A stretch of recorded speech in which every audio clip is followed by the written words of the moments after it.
Aaron Judge, no stranger to hitting 60 home runs in a season, but we certainly aren't going to put a FanDuel win total or even DraftKings at 60. So Sam, our producer, set it at 55. Aaron Judge will hit 55 plus home runs this year. You going to buy or sell? All right, Aaron Rodgers here. Oh, there Aaron, he is. What do you think? What do you think, Aaron? Can you hit 55? Aaron Judge, right? I got it in my head here. 55 is asking a lot, Sam. It's asking a lot. He hit 53 last year, 58 the year before, 37, but that was the year he hurt his toe in Dodger Stadium, and then, of course, 62. I got to sell this. All right, you're asking for just to be 7 home runs off the record? I mean, no, he can't keep doing this every year here.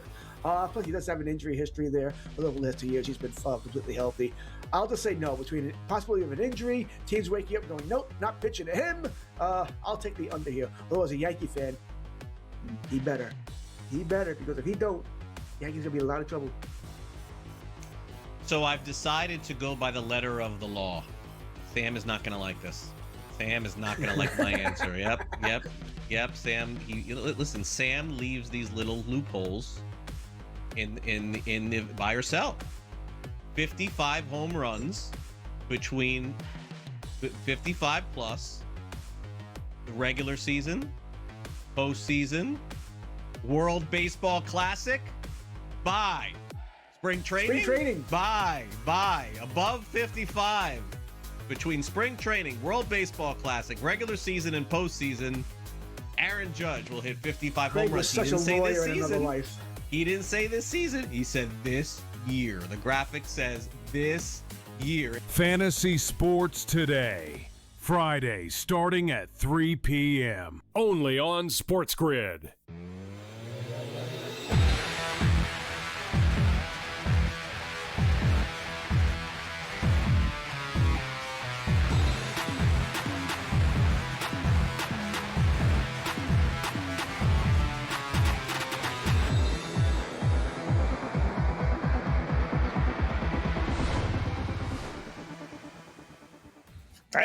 And welcome in. It is in-game live game day on a wonderful Wednesday evening. Scott Wetzel and Gabriel Morency for the next 2 glorious hours, right up until 10 p.m. Eastern time, watching, analyzing, and, of course, betting on the world of sports. Lot to get to tonight, as we always do have. Sigh of relief from USA and Canadian hockey fans in the Olympics, that is for sure. We got number 5 UConn in trouble. Texas Tech is in trouble. No defense in Alabama, and a little luster taken off the BYU-Arizona game for later on tonight. We have that. We got some golf picks from Cam Stewart. Brady Cannon will join us as well. So big slate for the next 2 hours, hopefully making a couple of shekels along the way. First up, Gabe time. What's betting you off tonight, Gabe? Well, I'll tell you what, it's been an exhausting couple of weeks as the Olympics continue post-Super Bowl. I don't sleep very much to begin with, but now with the Olympics and the time zone that it's in, it's been a hell of a ride. But I tell you what, it sounds like we're going to have to just buckle up, because you saw the craziness of what happened today. 3 of the 4 games go to overtime, and we came very close to having the craziest semifinal Final Four ever of Sweden, Switzerland, the Czech Republic, and Finland in the Final Four, and of course Slovakia. And Slovakia Slovakia shocks the world and gets here. Now, I think the one thing that was kind of shocking to a lot of people, we kind of knew, if you paid attention to what the overtime rules are going to be, it was going to be different in international play, and they've changed. They shake things up every couple of years in international play with their overtime rules as well. But if you want insanity and you get angry about NHL games being decided 3-on-3, which I think is ridiculous, it's pure sheer insanity that you're in a knockout stage of the Olympics and you go right to 3-on-3. You go right to 3-on-3. It's, whatever, dude. It turns into a skills contest, and it's basically Russian roulette. That's what it is. It's Russian roulette, and you just hope that, that you don't get shot when you pull the trigger, essentially. That's all it comes down to. Canada got lucky. The U.S. got lucky. Goaltending mattered in overtime, but just for the record, the gold medal game is 3-on-3 as well. Like, the craziness of it. It's 3-on-3. So basically, the semifinals, it'll be 3-on-3 for 15 minutes, and then we would go to a shootout. Today it was 10 minutes. So the next time, so if we go to overtime now and in the final four, it'll be 15 minutes, 3-on-3, and then they would go to a shootout. But in the championship gold medal game, it'll be 3-on-3 sudden death, which is just like absolute insanity. I'd rather just go to an effing shootout than 3-on-3. I'm not even kidding. And a shootout is more pure than 3-on-3 is. Like, this is sheer insanity. You think soccer's crazy for deciding on a shootout. Imagine if soccer said, yeah, we're going to do 3-on-3. They wouldn't do it. The soccer fans would revolt. I knew once Canada got to the 3-on-3 is like, as long as they got possession of the puck somewhere along, like they weren't losing with the three guys they could put on the ice, right? Well, it was Mitch Marner I'm sure that the scored. Europeans. It wasn't the three guys they put on the ice. That's true. Not one of the big, but he's still pretty big, though. He's still pretty darn good. So it's not like you're putting a bunch of schmucks out there. But let's hope it doesn't get. But they basically tell you, win in regulation, otherwise deal with it. I'm sure the Europeans hate this because they're not used to 3-on-3 hockey. United States, we're kind of used to it a little bit with the NHL, but I'm sure the Europeans are up in arms over this stuff. So, well, they're all NHLers, and like Sweden didn't have one player. I mean, the fans, I mean, not the player, the fans. Yeah. Oh yeah, the fans are probably up in arms. European fans are probably they're not. Well, you know what? To be honest, they decide with shootouts and weird things, Scott. Like in the past, there was actually a rule where there was the shootout. You could have the same guy shoot over and over. Jonathan Toews once won the world championship for Canada, the World Junior Championship. He scored like 7 times in a row. They kept on. They were like, "Well, he scored." They were like, "All right, go again." And he scored. They were like, "All right, just go again, man." Like, and he literally scored like 5 times. Like he won the shootout. It's like, yeah, 5 times I won. Like, it was like one of those. And then people were like, nah, you can't have the same guy. Like, people were like, you know what I mean? So we always tweak. You see in football, we come and go with stupid overtime rules. In the NFL, we still can't figure it out. It's all stupid, but let's get to some degenerate picks. We got those tonight for sure. I'll lead off with one. Opening pickoff. Give me the under 144.5. North Dakota State at South Dakota State. It's a trend play. I tried to throw at least one trend play basically in there, and we were very well. Did well last night. 7-1 with our picks. North Dakota State 6-2 under. South Dakota State 5-2 under last 7, and the series is 5-0 under. You don't have to hit me over the head 3 times. Give me the under. North Dakota, South Dakota State, or North Dakota State, South Dakota State. I'm more of a current form and eyeball guy than trends. Like, trends are good for the current coaches, current rosters, you know what I'm saying, in college. Pro sports a little bit different. But the fact of the matter is, North Dakota State are red hot right now. They're 11-1 in their last 12 games. They're 16-13 in their last 19 games. South Dakota State have lost 4 of their last 6. The Bison already beat them by 11 on their home court a couple of weeks ago. And now we're getting it in a basic pick'em spot. So you'll take the total in this game. I'll just go with the road team here. Give me North Dakota State to win this game outright on the money line. Another under for me, under 129.5, maybe 128.5. I saw a dip even further. DePaul and Seton Hall. DePaul 12-4 under. Series is 7-2 under. We know Seton Hall wants to walk the ball up the court. I don't think it gets to 130. I wish the number was a little bit higher than this, but I'll take my chances. This has got 65-60, maybe even 62-55 written all over it. Under DePaul, Seton Hall. I'm going to go over, and it is a low number, that number, and I didn't even want to bet the over. They, like you said, they played a couple of weeks ago. They only got to 127, but Charlotte and Tulsa playing tonight. It's been a nice year for Tulsa. But with that being stated, they're on a 3-game losing streak right now. So nice years, like, for college basketball teams, it's like a nice night betting. You can win a bunch of bets, but if you don't end strong, next thing you know, it wasn't such a nice night anymore. So Tulsa's got to get back on track. One of the reasons why Tulsa hasn't been winning as of late, defense. They're giving up 80-plus points in 2 of their last 3 games. Charlotte are like a mediocre team, but they score. They're kind of like, they're not mediocre. They're not bad, actually. They score 74 a game, and they give up 74 a game, essentially, Charlotte. So if they could ever sort of get better, like a little better at one thing, they can start winning a few more games. But I can see Tulsa scoring on them tonight. Manageable number of 151. Let's go Charlotte, Tulsa over 151. Yep, I got the same thing, Gabe, but believe it or not. Over in the Tulsa-Charlotte game. Charlotte, 11-4 over their last 15 games. Tulsa, 13-5 over its last 18 games. That's a lot of overs. Get a lot of points. 150.5 is not that bad of a number. You know, that's 78-73. Let's go over 150.5 Charlotte-Tulsa. Our next pick is going to be Missouri State. So it's Kennesaw State and Missouri State. This is an interesting number here. Another game that's a pick'em that I don't really fully understand. I'll go with the home team here with Missouri State.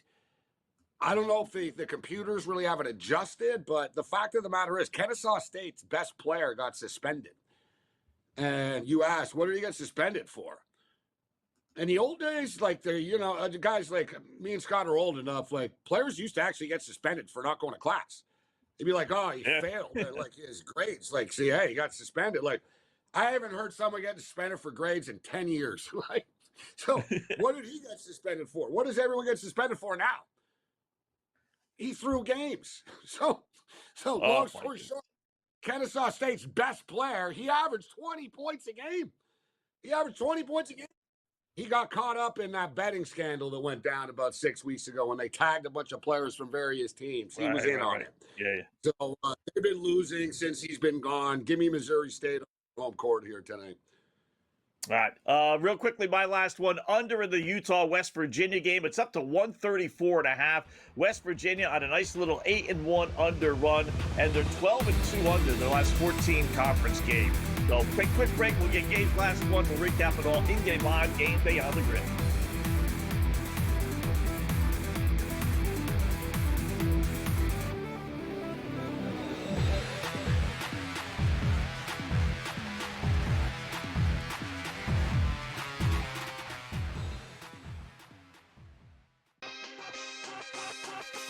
They're probably not going to take a lot of Seattle bets. Putting Kansas City at the same number as Detroit or behind LA, way behind Green Bay, way behind Buffalo or Baltimore, who they beat every year, it feels like they are asking for Chiefs money. That would be my read on it, which I feel like usually the idea, Kem, is they never have to ask for Chiefs money. Game time decisions. Only on SportsGrid. George, Rutschman is an interesting one here. I mean, this was somebody that we were told was going to be a superstar. I feel like we've done this now with back-to-back young catchers on Baltimore that they've taken. They've taken Matt Wieters. Remember when they took him super high and everyone thought he was the second coming? Then they took Adley Rutschman. I guess the good news is they have Sam Basallo, who's supposed to be fantastic too, but can't whiff on three like that, can you? Fantasy Sports Today. Only on SportsGrid. Like, Dan, this is going to be a year where we're going to really find out if prediction markets are going to kind of work beyond what we currently know, because while they are expanding and other companies are certainly getting into it, we're getting finally more pushback from states all across the country, and in particular Nevada, Massachusetts, seemingly are trying to lead the forefront. Newswire. Only on SportsGrid.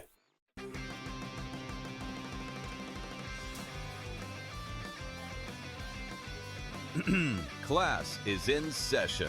Today, let's talk about the teaser. A teaser is a multi-leg bet where you shift the point spread in your favor. You get better numbers, but every selection has to win. It doesn't matter what you bet if you don't have the insights. Tune into SportsGrid and get ahead of the class.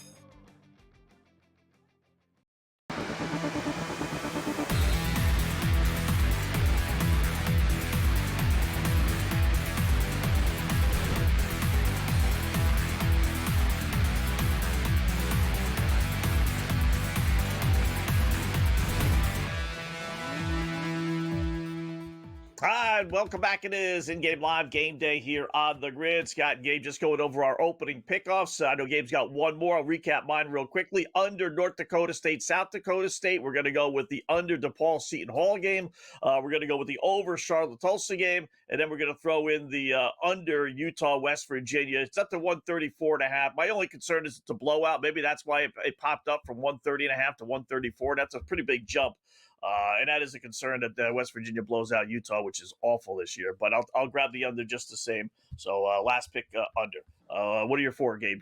What do you got, Gabe? Well, normally, we always sort of like the picks, but a lot of these 8 o'clock games, if you'll notice, guys, the big time, the top 25 teams play at 7 o'clock and 9 o'clock, basically. Yeah. Because they're on TV. So, they'll be part of the doubleheaders. Like, all the SEC games are always either at 7 o'clock Eastern or 9 o'clock Eastern. Big Ten is kind of all over the place, 8:30 or whatnot. But for the most part, like the 8 o'clocks, those are the D-gens. They're not on national television. That sort of 8 o'clock slot with all the Charlottes and the Tulsas and all the Missouri States of the world. But I actually do really like these games tonight. We'll see. I could be really wrong. I really don't understand the North Dakota State line. Like I said, these guys, it's not just like, they've won a couple of games. So they're 16-3 in their last 19 games. They're 11-1 in their last 12. They just beat this team. They're a better team. It's not like South Dakota State have some big home court advantage in basketball. This isn't football. All right, so that one I just don't get. So give me North Dakota State on the money line at -120. We talked about Charlotte and Tulsa. 151 is a manageable number. Tulsa should get into the mid to the mid 80s, and Charlotte into the 70s. Missouri State, we just talked about Kennesaw State's leading scorer getting suspended and end up being the same team since. And this one might be a mistake, but give me Maryland plus the 7.5 against Northwestern. They're terrible, but I don't trust Northwestern to win by 8 against anybody. And if Maryland gets lit up tonight, just leave the kids in the parking lot. Fire the coach, leave the kids in the parking lot. Fire everybody. And for the record, remember you and I talked about it last night, and I said I can't wait to see Cronin's press conference tonight after the game. Oh yeah, wow. He does it again. And he's just a clown. He's trying to get fired, Scott. It wasn't even that bad of a foul either, Gabe. It really wasn't even that bad of a foul. The kid was actually trying to block the ball.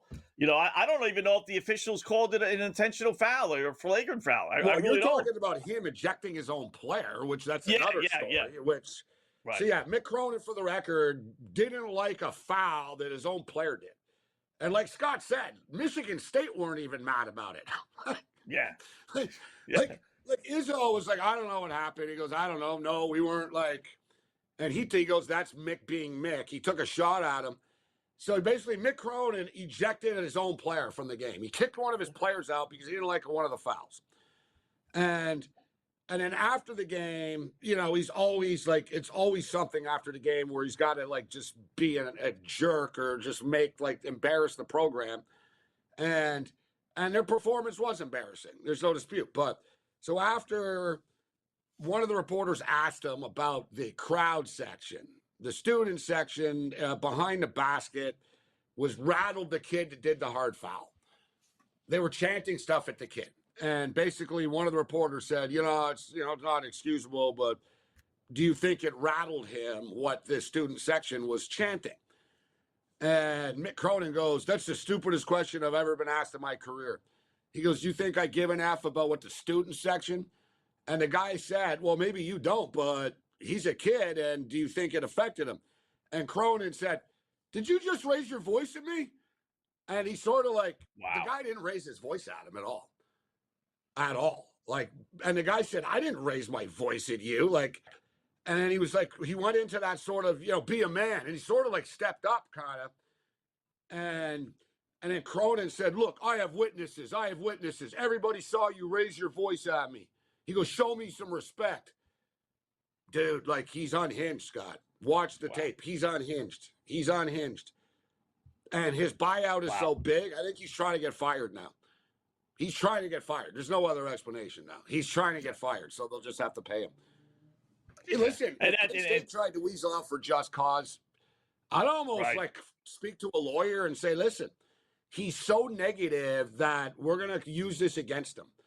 You've disparaged the school, the players. You're too negative about the Big Ten. You complain about everything. I don't know. You know what I mean? They're going to fire him, Scott, point blank. They're going to. He's hated, bro. I follow LA sports closely. Go on UCLA message boards. They're just pay him off and get him the F off our campus now. And plus, he doesn't win. Wow. No, well, not big, but they might make the tournament. But I did look at their schedule. John Wood and Kareem, Bill Walton, Paulie Pavilion, Scott. It's not good enough, man. They want Yeah. championships.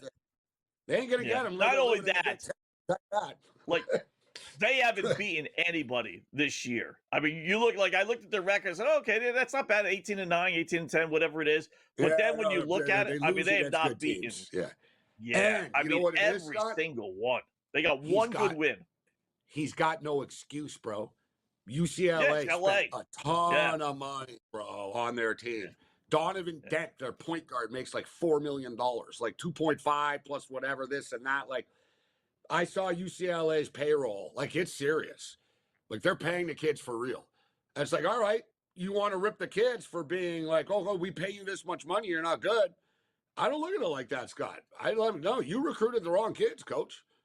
Yeah. You know what I mean? You're going to blame You got to be able to game nowadays. To go to UCLA? Of course I'm not. Like, no.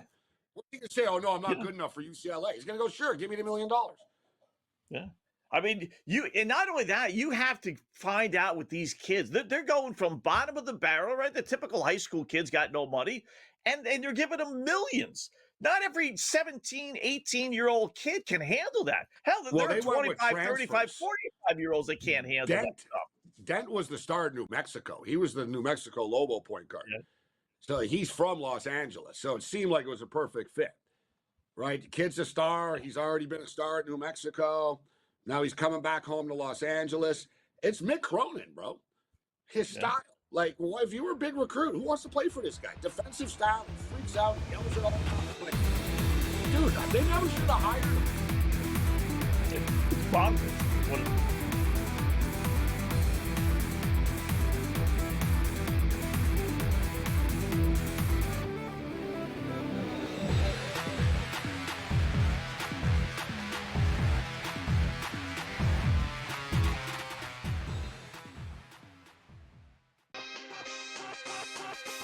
They're probably not going to take a lot of Seattle bets. Putting Kansas City at the same number as Detroit or behind LA, way behind Green Bay, way behind Buffalo or Baltimore, who they beat every year, it feels like they are asking for Chiefs money. That would be my read on it, which I feel like usually the idea, Cam, is they never have to ask for Chiefs money. Game time decisions. Only on SportsGrid. George, Rutschman is an interesting one here. I mean, this was somebody that we were told was going to be a superstar. I feel like we've done this now with back-to-back young catchers on Baltimore that they've taken. They've taken Matt Wieters. Remember when they took him super high and everyone thought he was the second coming? Then they took Adley Rutschman. I guess the good news is they have Sam Basallo, who's supposed to be fantastic too, but can't whiff on three like that, can you? Fantasy Sports Today. Only on SportsGrid. Like, Dan, this is going to be a year where we're going to really find out if prediction markets are going to kind of work beyond what we currently know, because while they are expanding and other companies are certainly getting into it, we're getting finally more pushback from states all across the country, and in particular Nevada, Massachusetts seemingly are trying to lead the forefront. Newswire. Only on SportsGrid.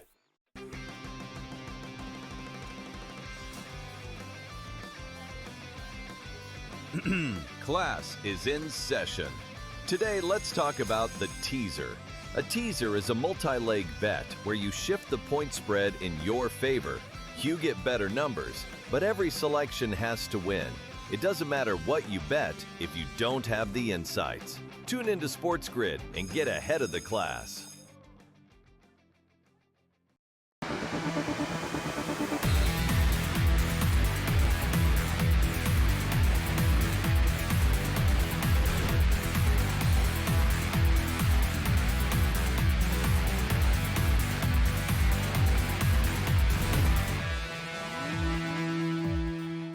Welcome back in Game Live, Game Day here on the grid. Just to put a final button on that Mick Cronin stuff. So I Googled it, and listen, you know, it's Twitter, so, or not Twitter, but it's Google, just as bad.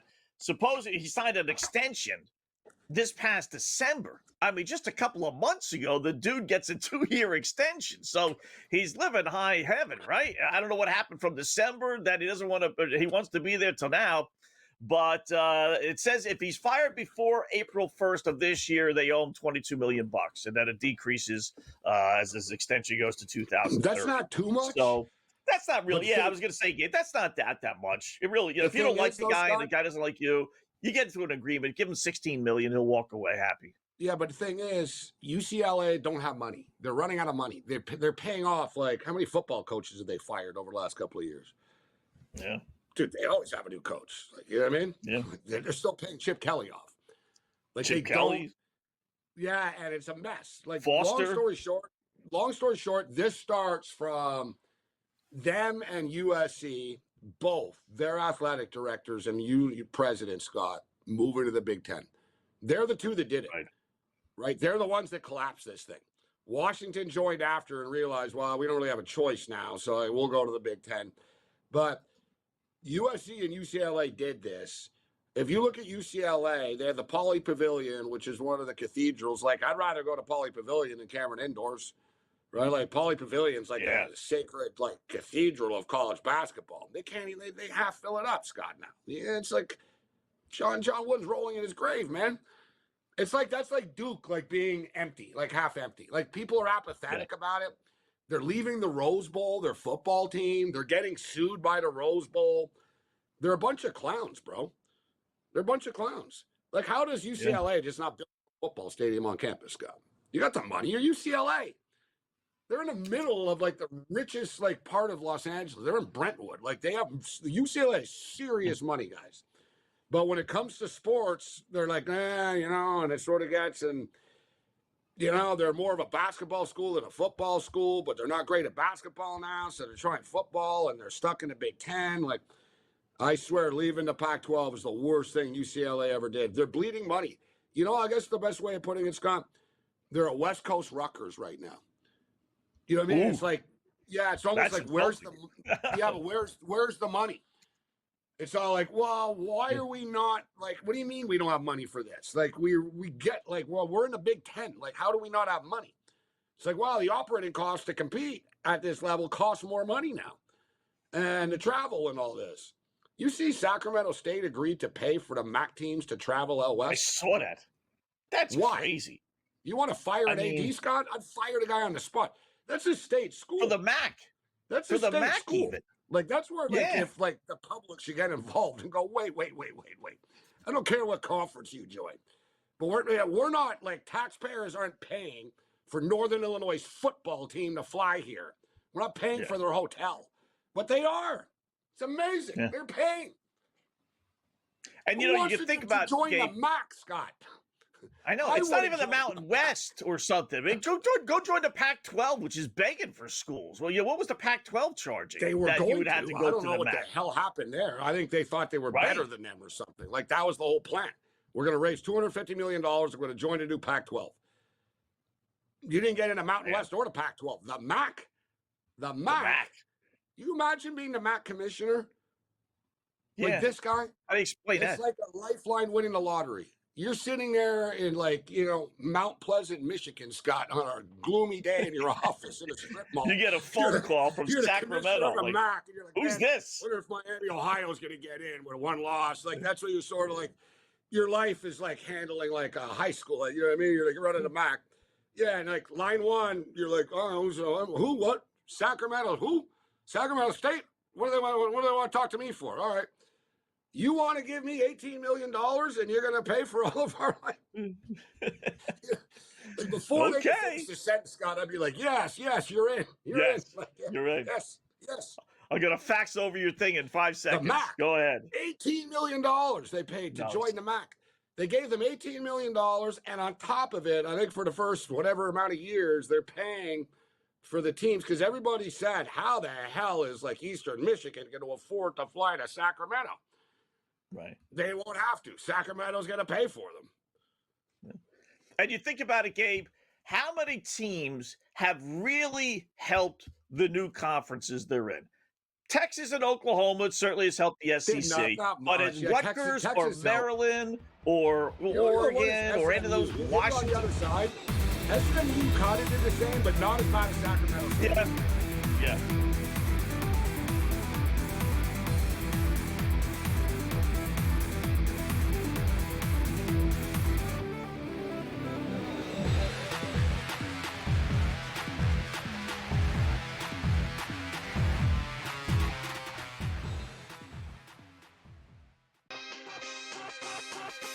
they're probably not going to take a lot of Seattle bets. Putting Kansas City at the same number as Detroit or behind LA, way behind Green Bay, way behind Buffalo or Baltimore, who they beat every year, it feels like they are asking for Chiefs money. That would be my read on it, which I feel like usually the idea, Cam, is they never have to ask for Chiefs money. Game time decisions. Only on SportsGrid. George, Rutschman is an interesting one here. I mean, this was somebody that we were told was going to be a superstar. I feel like we've done this now with back-to-back young catchers on Baltimore that they've taken. They've taken Matt Wieters. Remember when they took him super high and everyone thought he was the second coming? Then they took Adley Rutschman. I guess the good news is they have Sam Basallo, who's supposed to be fantastic too, but can't whiff on 3 like that, can you? Fantasy Sports Today. Only on SportsGrid. Looks like, Dan, this is going to be a year where we're going to really find out if prediction markets are going to kind of work beyond what we currently know. Because while they are expanding and other companies are certainly getting into it, we're getting finally more pushback from states all across the country, and in particular, Nevada, Massachusetts, seemingly are trying to lead the forefront. Newswire. Only on SportsGrid.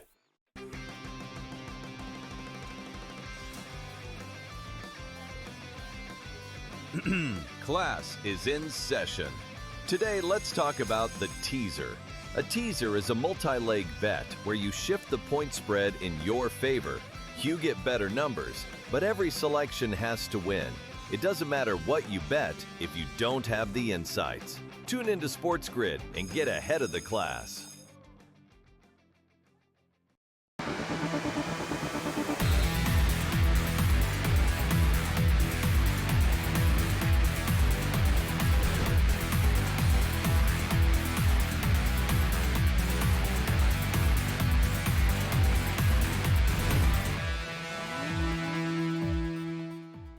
Hi, welcome back in Game Live, Game Day here on the grid, halfway through hour number 1. A little Olympic hockey, a little golf, a little college basketball as well. We'll talk with our good buddy Cam Stewart, SportsGrid host. You see it here all the time.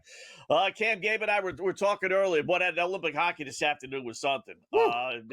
Your Canadian guys were deader than dead. They score a late goal, win in overtime. USA looks like they're going to advance. They give up a late goal. Connor Hellebuck being Connor Hellebuck, but they end up both prevailing. Here we go. They're both in the semifinals. Your thoughts on the hockey today? I couldn't believe it. Like 3 of the 4 games go to overtime, and then the one game you thought might be close between Germany and Slovakia murders the Germans. Like, I find it interesting too that all these favorite teams, we all go to overtime, and in the 3-on-3 format, Canada favorite, they get it done. Finland, the favorite, they get it done, and the Americans get it done.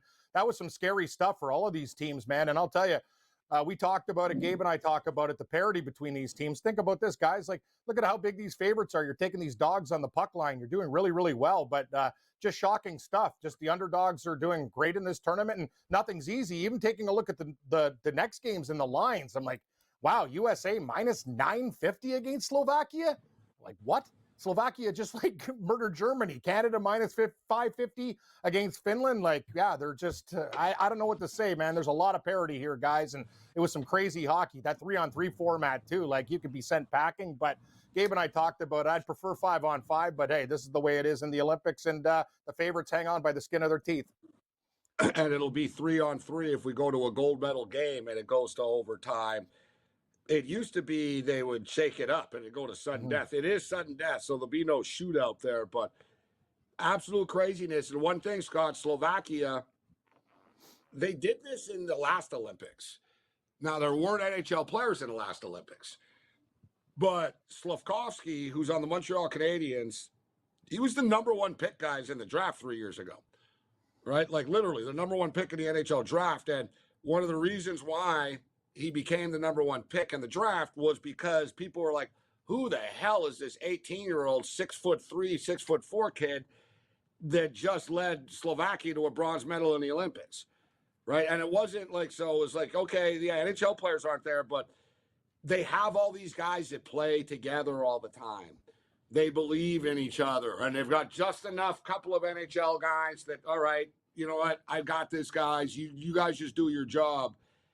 I mean, the USA got a favorable matchup, no doubt, but Slovakia won't be like I don't want to say that it's not going to be easy, but put it this way: like Slovakia on the puck line will be worth a look. They're not going to get routed. They won't get like routed by the U.S. here, and they're totally playing with house money. The Slovakians now. Yeah. You're right, Gabe. Like if you can find the 2.5 on FanDuel, it's plus 1.5 for Slovakia, guys, but plus 235. Plus 610 on the money line, total 5.5. That's interesting. Slovakia, they've been kind of the one team in the tournament. They've taken care of business. They took care of it in the group stage, and Germany are no slouches, and Slovakia beat them up. All these other games tended to be close. Canada, yeah, they Finland. already beat Finland. Yeah, right. Exactly. They've already beaten Finland. They won their group. That's the whole thing. That's why this bracket I was going to is say, so they're whacked. seated higher. Yeah, they won the group. They're seated higher. Yes, that's the whole thing. So, like, people are like, oh, Slovakia. It's like, wow, they actually won the group with Sweden and Finland. So, yeah, they're actually good. Like, people are like, they don't have the star power, but they're good. And as you guys see, a hot goalie can make things pretty stressful for anybody in this tournament.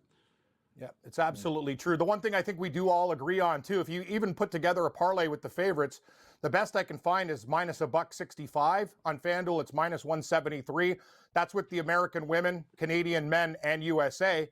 But I'm going to say this. I think Gabe and I both agree. I've had the women from the start of the tournament, Scott. I think we talked about it on the weekend, too. The fact that the U.S. women were minus $1.40 was just a bad line by the books.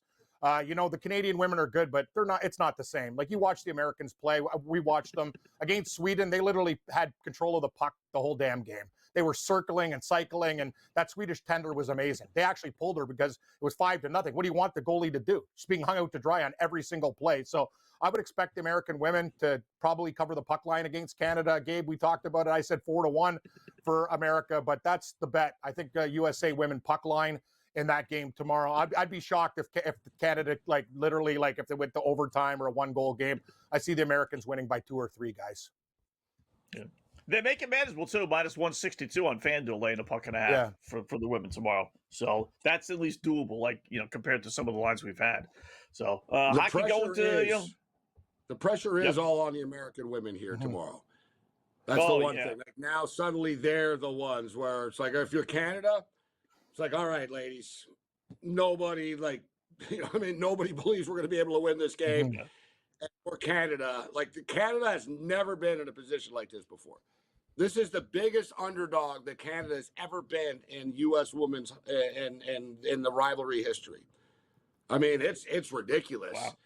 Canada knows too that no one thinks they have a chance, but they won't be able to do anything about it. It's going to be an onslaught, a barrage of just shots on goal. The U.S. will be buzzing around all the time. The goalie on Canada is really good, but she's only going to be able to do so much. And eventually the dam will break. Canada just don't have the offensive firepower. Unless Marie-Philip Poulin scores 5 goals by herself tomorrow. I don't see how Canada's going to win this game, and I don't think she's going to be able to score 5 goals. She scored 2 the other day. No, she's great. So, she's the all-time women's Canadian goal scorer. She passed Haley Wickenheiser. She's a badass. And she's a big star in the PWHL and stuff, but the USA are just too stacked with NCAA stars. We talked about it before the tournament started, the men's parlay, that parlay, and all this parlay. So it should come together tomorrow with the U.S. women. Yeah, I agree. Would you be more surprised, Cam? We'll get to your golf picks on the other side. More surprised with a women's loss or a Canadian loss tomorrow? Or, Friday for Canada. What, like Finland beating? What would I be more surprised with? Yeah. Canada beating the American women. That would surprise me more. Yeah. Out of all the 3, USA losing, Canada losing, I USA winning, that would be the one. I just can't believe, Scott, watching Slovakia play, that they're a minus 900 favorite against. USA's minus 900 against Slovakia. That's nuts to me. That line, if Canada's minus 500 and change against it, Slovakia's looked good in this tournament. This is not some loser team. Every favorite is overpriced in the Olympics. Yeah, but they're all winning though. I will say that for the most part, there haven't been that many upsets, right? Canada was a minus 1,200 favorite today. They go to overtime. The USA got steamed. Sweden closed at plus 260. USA closed at minus 450 today. It's dear God, you're playing Sweden. Just way overpriced. Canada never should have been 12-1 favorites, right? Finland were minus 400. 20-1.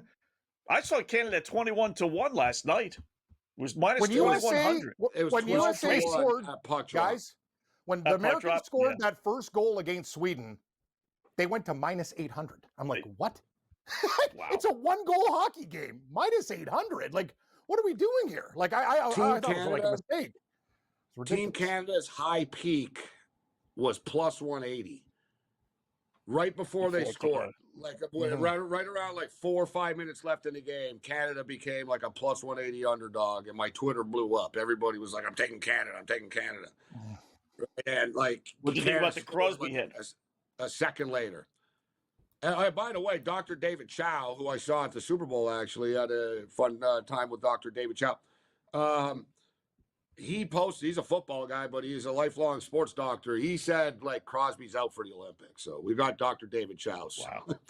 He's breaking. Chow He said, he said he's got an MCL. He'll be out for a while, but his season won't be over. That was Chow's prognosis. So, like, do not expect Sidney Crosby to be playing in the next 2 games. Well, If you're a time for Penguins fan, other you guys had a real to step good up. year. They are. The Penguins have been one of the shockers of the National Hockey League. Suzuki will play, and a couple other guys will get in the mix. And yeah, now Gabe and I talk about it. They need more Penguin balance. fans are not happy, Scott, right now. No, their no, Twitter's wait. blown up. Oh, You and I yeah. talked This is about what them being everybody one of the feared. surprise teams, and they're like, dear God, Crosby's going to be out for a month now or 2. It's not confirmed, but he's going to be out. Genesis Invitational. We'll get Cam's picks when we come back.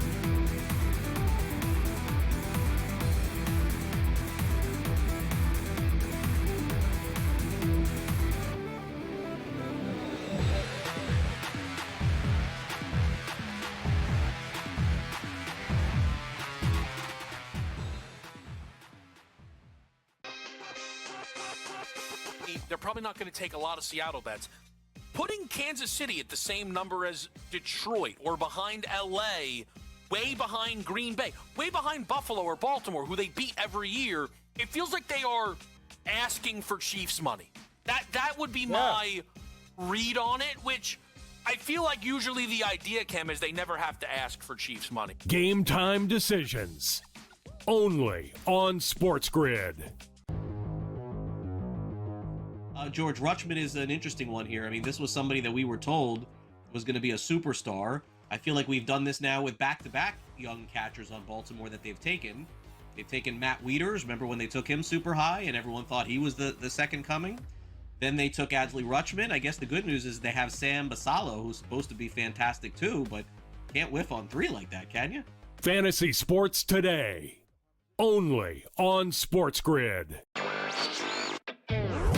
Looks like, Dan, this is going to be a year where we're going to really find out if prediction markets are going to kind of work beyond what we currently know. Because while they are expanding and other companies are certainly getting into it, we're getting finally more pushback from states all across the country, and in particular, Nevada, Massachusetts, seemingly are trying to lead the forefront.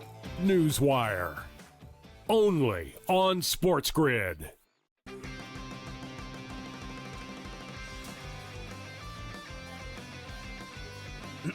Class is in session. Today, let's talk about the teaser. A teaser is a multi-leg bet where you shift the point spread in your favor. You get better numbers, but every selection has to win. It doesn't matter what you bet if you don't have the insights. Tune into SportsGrid and get ahead of the class.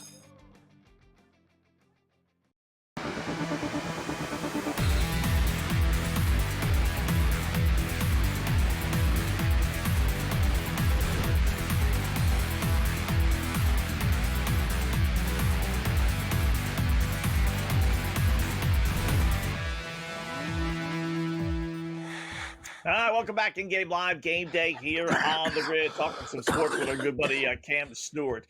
Got the big boys, pretty good tournament last week, the Pebble Beach Pro-Am, and we got the big boys here at the Genesis Invitational. Cam, Scheffler, McIlroy, Fleetwood, Schauffele, all, on the leaderboard, but the top guys as far as the boys in Vegas are concerned. So where we go with the Genesis Invitational?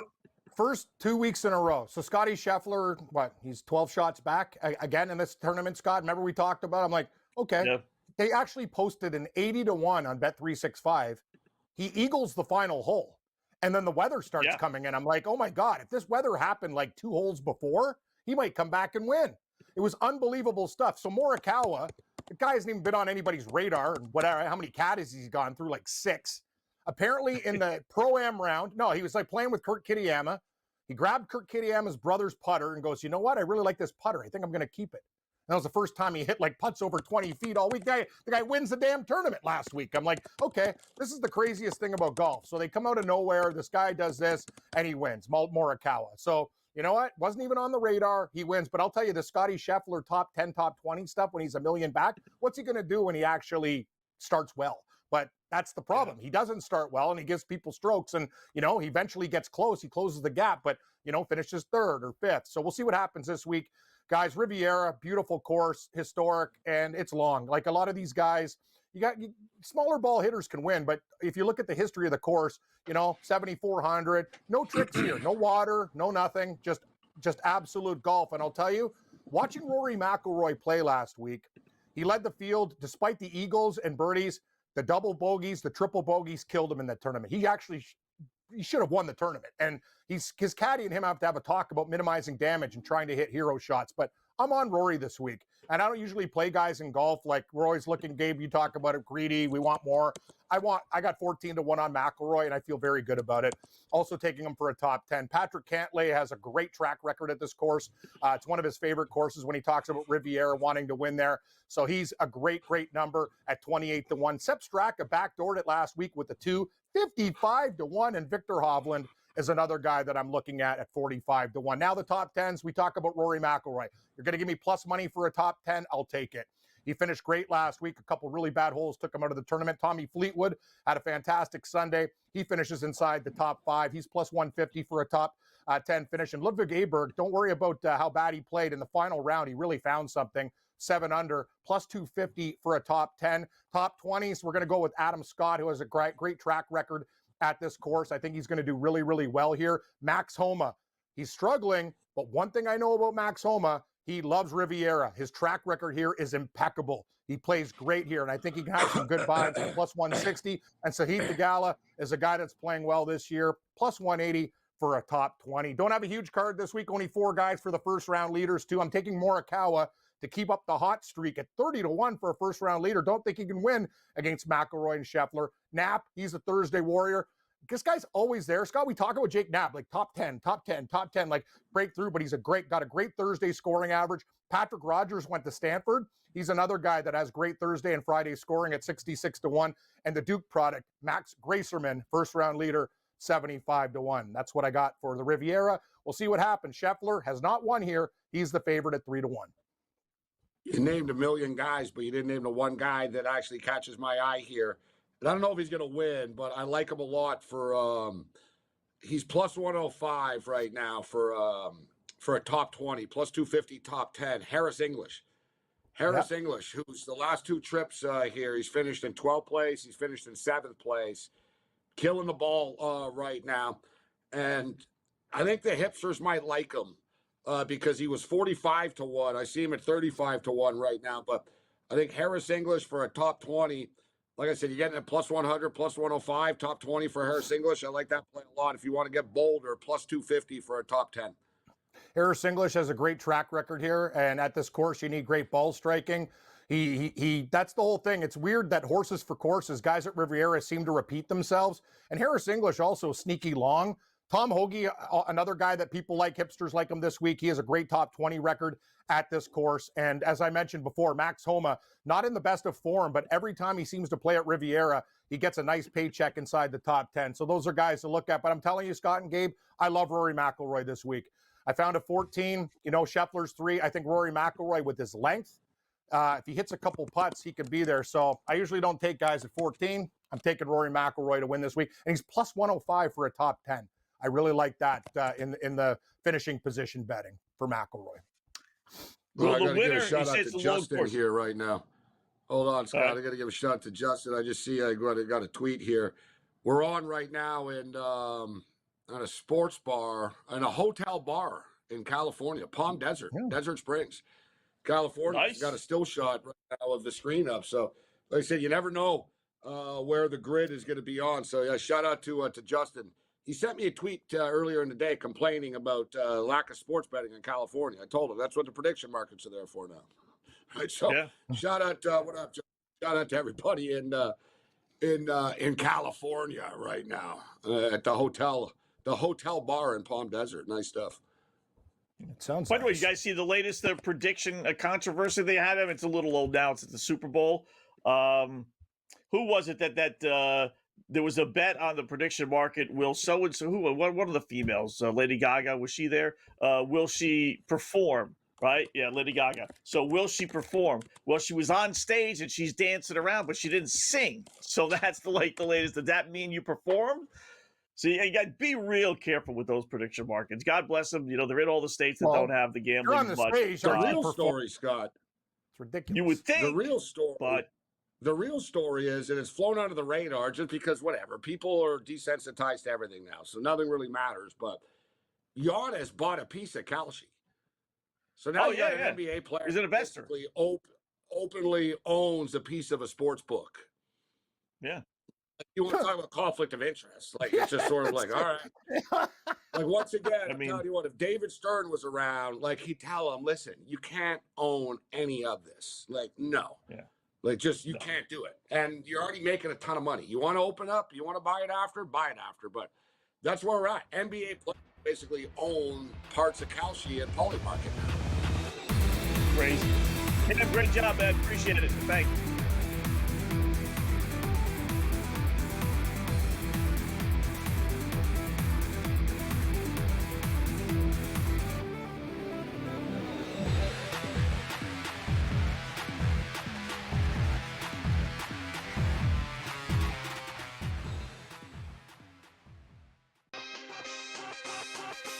They're probably not going to take a lot of Seattle bets. Putting Kansas City at the same number as Detroit or behind LA, way behind Green Bay, way behind Buffalo or Baltimore, who they beat every year, it feels like they are asking for Chiefs money. That would be my read on it, which I feel like usually the idea, Cam, is they never have to ask for Chiefs money. Game time decisions. Only on SportsGrid. George, Rutschman is an interesting one here. I mean, this was somebody that we were told was going to be a superstar. I feel like we've done this now with back-to-back young catchers on Baltimore that they've taken. They've taken Matt Wieters. Remember when they took him super high and everyone thought he was the second coming? Then they took Adley Rutschman. I guess the good news is they have Sam Basallo, who's supposed to be fantastic too, but can't whiff on three like that, can you? Fantasy Sports Today. Only on SportsGrid.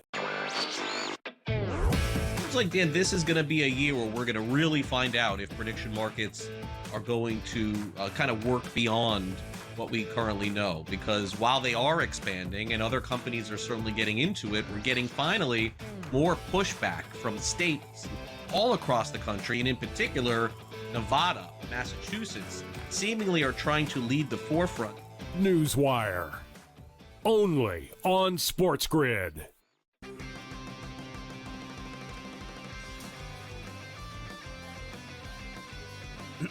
Class is in session.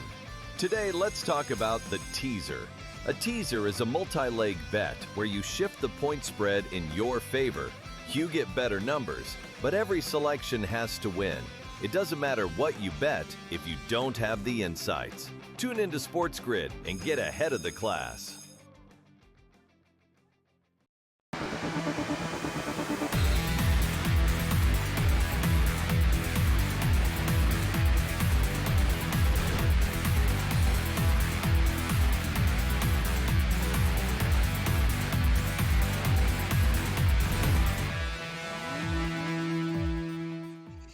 All right, welcome back in Game Live, Game Day here on the grid. Scott and Gabe closing out hour number one. Yeah, I've been meaning to bring that story up, Gabe, for the longest time, since the Super Bowl. So, so Cardi B Lady Gaga gets on stage and she's dancing there with Bad Bunny and everything else. I suppose I didn't watch it. It was hosting. And there was a bet on, one of the poly markets or Kalshi, will she perform? So people are saying, yeah, she performed. Give me my money. And they're saying, no, if she you're didn't on the sing. stage, Well, she performed. If you're dancing on the stage, you performed. She performed. She was there. You know that. Dude, it's the bettor knows that, but the calcium, one of the two doesn't want to agree to that. Remember you and I talked about the invasion bet in which one of them paid and the other one didn't. Yeah. Right? So that one, will the U.S., and for the record, will there be a war with Iran? Just bet it yes now on Pauly, whatever. You know what I mean? The insider's going to hit like an hour before they do it, but it's inevitable. It's going to come in the next like 10 days or something. But anyways, so remember, so we talked about that, and I said, damn, man, like one of them, they didn't pay it out. They said, no, it wasn't an invasion. And you and I said, well, if you send the military into another country and you take the president of that country that's eating dinner and detain him. And you capture him. With military force, that I don't really like. What more is like you and I, we kidded about it, but we were like, yeah, I wouldn't be too happy if I bet on this. So anyways, I thought of you. It was like 2-3 weeks after, a month. This is just like almost 2 weeks ago. Like this happened, that thing happened like 2 months ago, whatever. But like, you know how they have like the cabinet meetings where they sit there and everybody talks about how great everything is going all the time? So Pete Hegseth got up and started talking. And he said, what we conducted was the greatest military operation ever in U.S. military history. And I'm like, I want my money for the bet. The head of the Secretary of Defense just called it a military invasion. He said that was the most successful military invasion ever. And I was like, yeah, he just said it. He said it. Like, what more do you want? Like, you know what I mean? You need a general to tell you now? Like, what more do you want? The head of the Department of Wars, they call it now, said, well, I'm proud that we had the most successful invasion and military operation ever. And I'm thinking, well, if you can't get paid now, you're never getting paid. You know what I'm saying? Yeah. So you got to be careful with this stuff. It's great that it's in these states that don't offer legalized gambling. And that's in essence what this is, right? But just when you have so many of these goofy bets, you got to be careful. Is that an invasion? Is that performing? You and I, we all think yes, but if they want to say no, I don't know what they ultimately decided. I'm assuming they decided yes, right? I mean, how many people actually bet on that? Well, you wouldn't want that kind of negative light, I wouldn't think. So, but yeah, some of the stuff is goofy, man. It really is just like, be careful. You got to read the fine print. So, college basketball, UConn was trailing, by the way. This is UConn's going to lose. Are they really about to lose for real? They're down 9 with 3.5 minutes left. Wow. On their home court, too, after he rips their fans. At home. Yeah, right? Don't forget, he ripped their fans after the last game. Yeah. He ripped their fans. Now, now he's going to give the fans a little bit of a reason now to be like, hey, you know what, coach? Screw you. Now, you know what I mean? Like, you just lost to Creighton. This game worried me. UConn have been weird, Scott. Like I say, UConn are sort of ranked with the top like 2 months. Yeah, like they're ranked like up there, whatever, 5, 6, 4. You know what I mean? They bounce around the rankings, but I don't know. I'm not going to call them frauds, but they're not. They're there because of name and reputation, because they've won championships, and the Big East isn't any good. And they have a hard time against these average teams in the Big East pretty much on a nightly basis. You see, they're always battling this team. They don't blow anybody out. Yeah, they haven't covered, like I said, in about 2 months. Maybe not 2 months, but they're at like a 1-10, 0-9 run. They just Creighton was too. I was going to go against them, but Creighton hasn't covered in about a month and a half either. But for them to lose outright, plus 400 on the money line now for UConn. If you think they can come back down 9 with 3 minutes left. How about West Virginia and Utah? We got a football score. 17-3 Utah on the road. 17. Nice. Utah. They were one of my under teams. So we're looking pretty good with one of our bets that we have. So my Salukis leading Drake 53-47. Second half, 8 minutes left. That's on a pace for an under. That was 149.5. I know Drake's not the same Drake team, but these two teams never get high-scoring games. Our Charlotte Tulsa over 151. It's at 150.5. It's right on the number. I like to see a little higher scoring. We're in it, though. We're in it.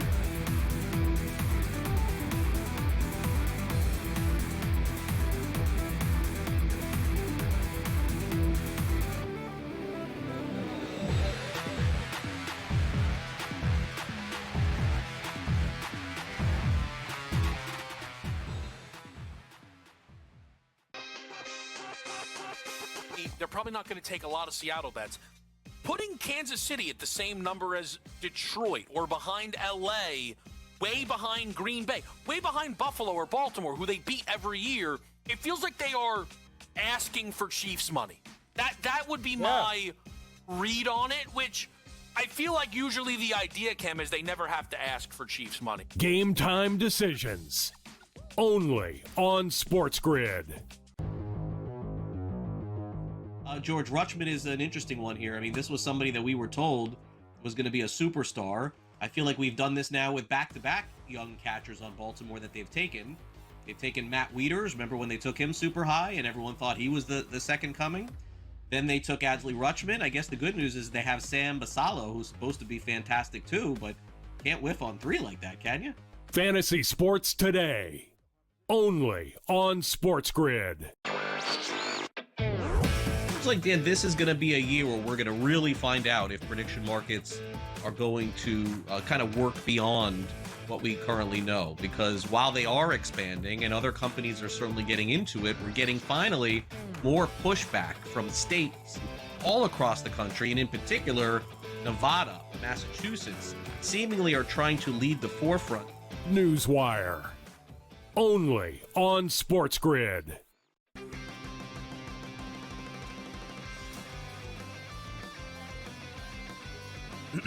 Class is in session. Today, let's talk about the teaser. A teaser is a multi-leg bet where you shift the point spread in your favor. You get better numbers, but every selection has to win.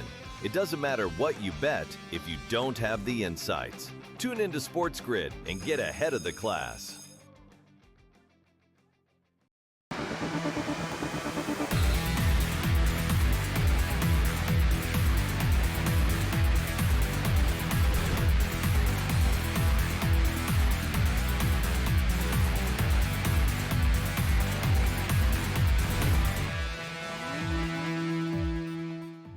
All right, welcome back in Game Live, Game Day on the Grid. I'm just checking the timeout situation. Oh, yeah, he did. He called the timeout. Calipari calls the time. I got the game on. He calls the timeout just before his kid hits the time. It was a 3. Yeah, he was behind the line. Yeah. Oh, he would have Coach, tied you it. and your $12 million a year. Yeah, tied. okay, buddy. Like, good call, Coach. Like, dude, it's 93-90 with like 30 seconds left. They miss a 3. They get the rebound. What are you calling a timeout there for? Like, they get the rebound. Yeah. They pounce They it. weren't The struggling. kid sort of gets open. Yeah, he got the ball, and he's like, all right, I'm going to, it was obvious, guy. All right, I'm going to get a 3 here. And you saw him sort of kind of, all right, I'm trying to get some space here. Kid goes up, hits the 3. Everybody in Arkansas is like, yeah. Calipari's out on the court with his clipboards. Like, dude, like you're overcoaching, Coach. You know I know why? you're a legend. I know you're a legend, I know why Coach. they That's did. what Scott called up what it is. It's like the offensive coordinators think they're geniuses. Calipari, I'm John Calipari. I'm going to call a play here. Just let your kid play, bro. Yeah. And it's the old extend the game, which is the worst phrase I hate in college basketball. Now they fouled them. So, yeah, now Alabama's like, all right, we're not even going to let you take the 3 again. Now we're going to foul you. Yeah. Good call, Coach. See, they want to like extend the game and just go for 2. And Calipari was all ticked off because they took a 3, didn't make it, got the rebound. And the kid was going to then take another 3. And then Calipari said, no, 30 seconds left. We're going to, take a 2-point shot. I guarantee that's what his thinking was. So and it goes in, of course, though. And it goes in. Oh, man. All right, 93-91. They hit one of the free throws. It was a hard shot, too. It was a nice shot the kid made. It was like, come on, Coach. Like, the kid I saw a game. Like sort of. These coaches game, I forget what game it was. I wrote it down. I talked about it in my podcast. It was a good head coach, right? I forget the game, but they were up 2 with like 3 seconds left, and the opposing team was at the free throw line shooting 3. He's got 2 timeouts. He, lets the kid shoot the first free throw. I'm thinking, all right, you're going to use the timeout here. Doesn't. Kid makes the first free throw, makes the second free throw. Now we got a tie game. I'm thinking, all right, you got 2 timeouts. There's 3 seconds left. You're going to call a timeout here, right? The kid just hit 2 free throws. Doesn't call a timeout. Kid hits the 3rd free throw, and they lose the game. And it's like, what do you do? Like that simple, like basic high school coaching. The kid just hit 2 free throws. Freeze him after the second free throw. You don't let him, muscle memory. Some of these coaches just last night. I don't know, man. Kentucky last night. Kentucky quit like down 4 and 6 with like 12 seconds left. Yeah. Now I watched the end of the game. Sometimes we'll call like Purdue last night was ridiculous. Yeah, listen, if you had the end game over, God bless you. But like Purdue were literally down 12 and with like 50 seconds left. So they foul. Michigan scores. Purdue, like they kept trading baskets. But if you were Purdue, it's like we're not getting anywhere. We're still down 11. Yeah. And there's like Painter out there calling fouls with 11. Like even Michigan were like, really, guys? You really want to do this for half an hour? So they just kept hitting the free throws over and over. But last night, Kentucky just stopped. It was like, guys, like even if it seems improbable, you're down 6 with 11 seconds left. You foul, maybe they miss both free throws. You hit the 3. Plus, you're on your home court, and they don't really like Pope already there. I was surprised Pope didn't play to the end. Like, he called off the Dogs even earlier on the first, like, even earlier. It was like 20 seconds left, and they lost the urgency. This game could get weird for the next 25 seconds. Like, obviously, you know, Calipari and Oates are both psychopaths, egomaniacs. For the record, my picks are all pretty much late picks, but I am going with the over in this Arizona BYU game. See if Arizona can snap their 3-game losing streak, but I think that's going to be a high-scoring game tonight. These are two amongst the better offense in the country, ranked 8th and 11th, actually, in the country offensive efficiency. I'm going to grab, I got a few here as well. I'm going to grab Missouri, our late night pickoff here. I'm going to take them plus 2.5. I kind of put them in the same vein as like Ohio State last night. You're not going to win every one of these games. Don't get me wrong, but give me the desperate team. Vandy's in. Missouri's on the bubble. You know, they're good at home. They're 13-2 at home. Vandy's a good team and they're playing well, but I'm getting 2.5 points with a team that desperately needs a win. It's on the bubble at home. Give me Missouri plus the 2.5. I just talked about BYU and Arizona, but one of the interesting games tonight, and I just saw this team live a couple of weeks ago, was the San Francisco Dons. And, you know, their gym is really small. So I was sitting next to some Don fans, and I said, man, it must be cool when Gonzaga comes here at least. Like, you get to see Gonzaga up really close. And they said, no, they never play here. Whenever it's Gonzaga, it's always at the Chase Center where the Warriors play because they want to make money. And instead of getting 3,000 people, you're going to get to 17 or 18,000 or whatnot. And that's the case tonight. That's just too bad, too. Like, you know, it takes away what's cool about that, playing in an NBA arena, right? San Francisco loses the sort of enclosed environment, but they're playing tonight in San Francisco. Gonzaga probably roll them. USF are going to be fired up for the game, but I think the over is the best bet in this game. It's 148. Come on. It's one. If you've paid attention to the Dawn since I've been there, wow, they just tied at Arkansas. It's 95-95, 6 seconds left. Alabama. Wow, you got a shot. You got a shot. How about that? Of going to overtime. And we go to overtime. I bet, guys, I bet the in-game total over 201. 201? Wow. We and go you're to going to overtime. get it It's more like than 95. Yeah, we should get 12 points in 5 minutes Right. of these two. Yeah, wow. 95. It ends up getting there. So somehow Calipari will be a genius if they win the game. Yeah, it's like, you really dodged the bullet, coach. I tell you that. Like, we're in overtime and no one will remember you called timeout. Crazy. The Graham Ike kid, 20 points. If he got props, he's got 20 points how many in 7 games in a straight row? games. 7 in a row. 7 in a row. Look right. So, what's the prop right now? 5th-year senior. 5th-year senior for them. So, no one on the Dons is going to be able to stop him. Yeah, that kid's a beast. You don't hear too much about him, surprisingly enough, because it is Gonzaga. But you talk about like top 10 players, he's in the list for sure. He's a man playing amongst boys. The Dons have like one sort of tall, lanky type of kid that's kind of not very athletic, and they got another dude like a big brother that. Same thing. He's big, but only by Don standards. He's probably in reality like 6'6", 6'7" thing. Like, I just don't see, like, defensively, like, who's going to be able to match up with anybody. It's 21.5 is his point prop here tonight. I'd go over. I'm going to grab USC, too, plus 9.5 against Illinois. Another one of those desperate teams. They're at home, clearly on the bubble. Obviously, Illinois is clearly in. Get 9.5 at home. And this is the first of 2.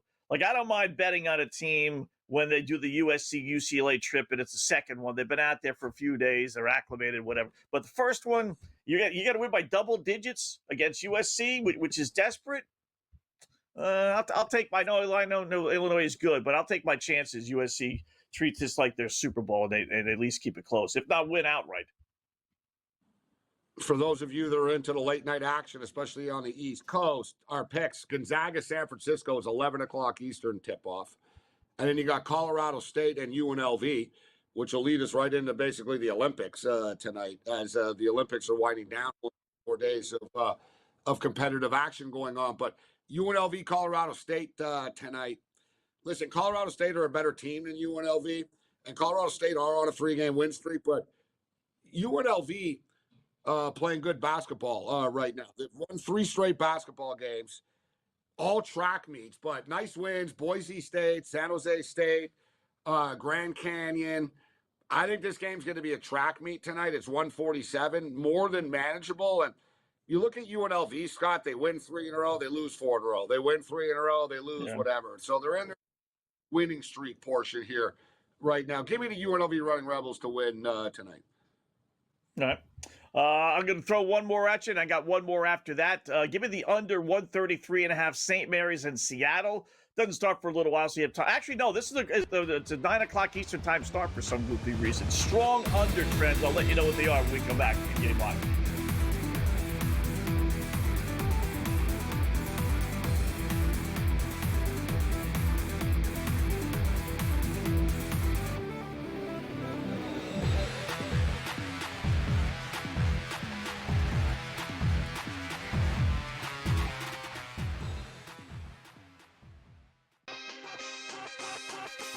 They're probably not going to take a lot of Seattle bets.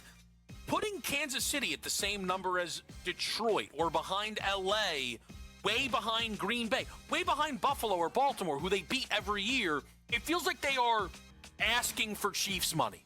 That would be my read on it, which I feel like usually the idea, Cam, is they never have to ask for Chiefs money. Game time decisions. Only on SportsGrid. George, Rutschman is an interesting one here. I mean, this was somebody that we were told was going to be a superstar. I feel like we've done this now with back-to-back young catchers on Baltimore that they've taken. They've taken Matt Wieters. Remember when they took him super high and everyone thought he was the second coming? Then they took Adley Rutschman. I guess the good news is they have Sam Basallo, who's supposed to be fantastic too, but can't whiff on 3 like that, can you? Fantasy Sports Today. Only on SportsGrid. Looks like, Dan, this is going to be a year where we're going to really find out if prediction markets are going to kind of work beyond what we currently know. Because while they are expanding and other companies are certainly getting into it, we're getting finally more pushback from states all across the country, and in particular, Nevada, Massachusetts, seemingly are trying to lead the forefront. Newswire. Only on SportsGrid.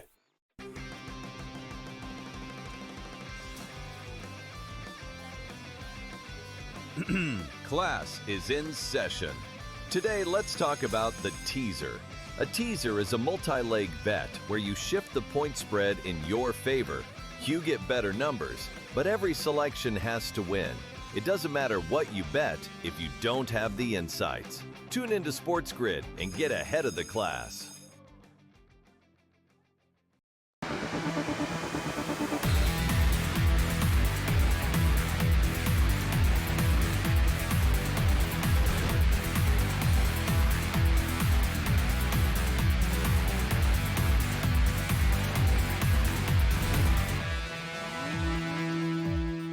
All right, welcome back in Game Live. Game Day here on the grid. Scott and Gabe, hour number 2. So I got a couple more late night pickoffs. He had 7-1 last night. Not bad. And the one loss was by a half, depending on what line you got. Maybe you got to push, or maybe even got to win with the Fresno State 10-point loss. So got to go with the under St. Mary's in Seattle. It's a 6 o'clock start local time. I'm not sure exactly why they're doing that, but they are. So it's getting underway right now.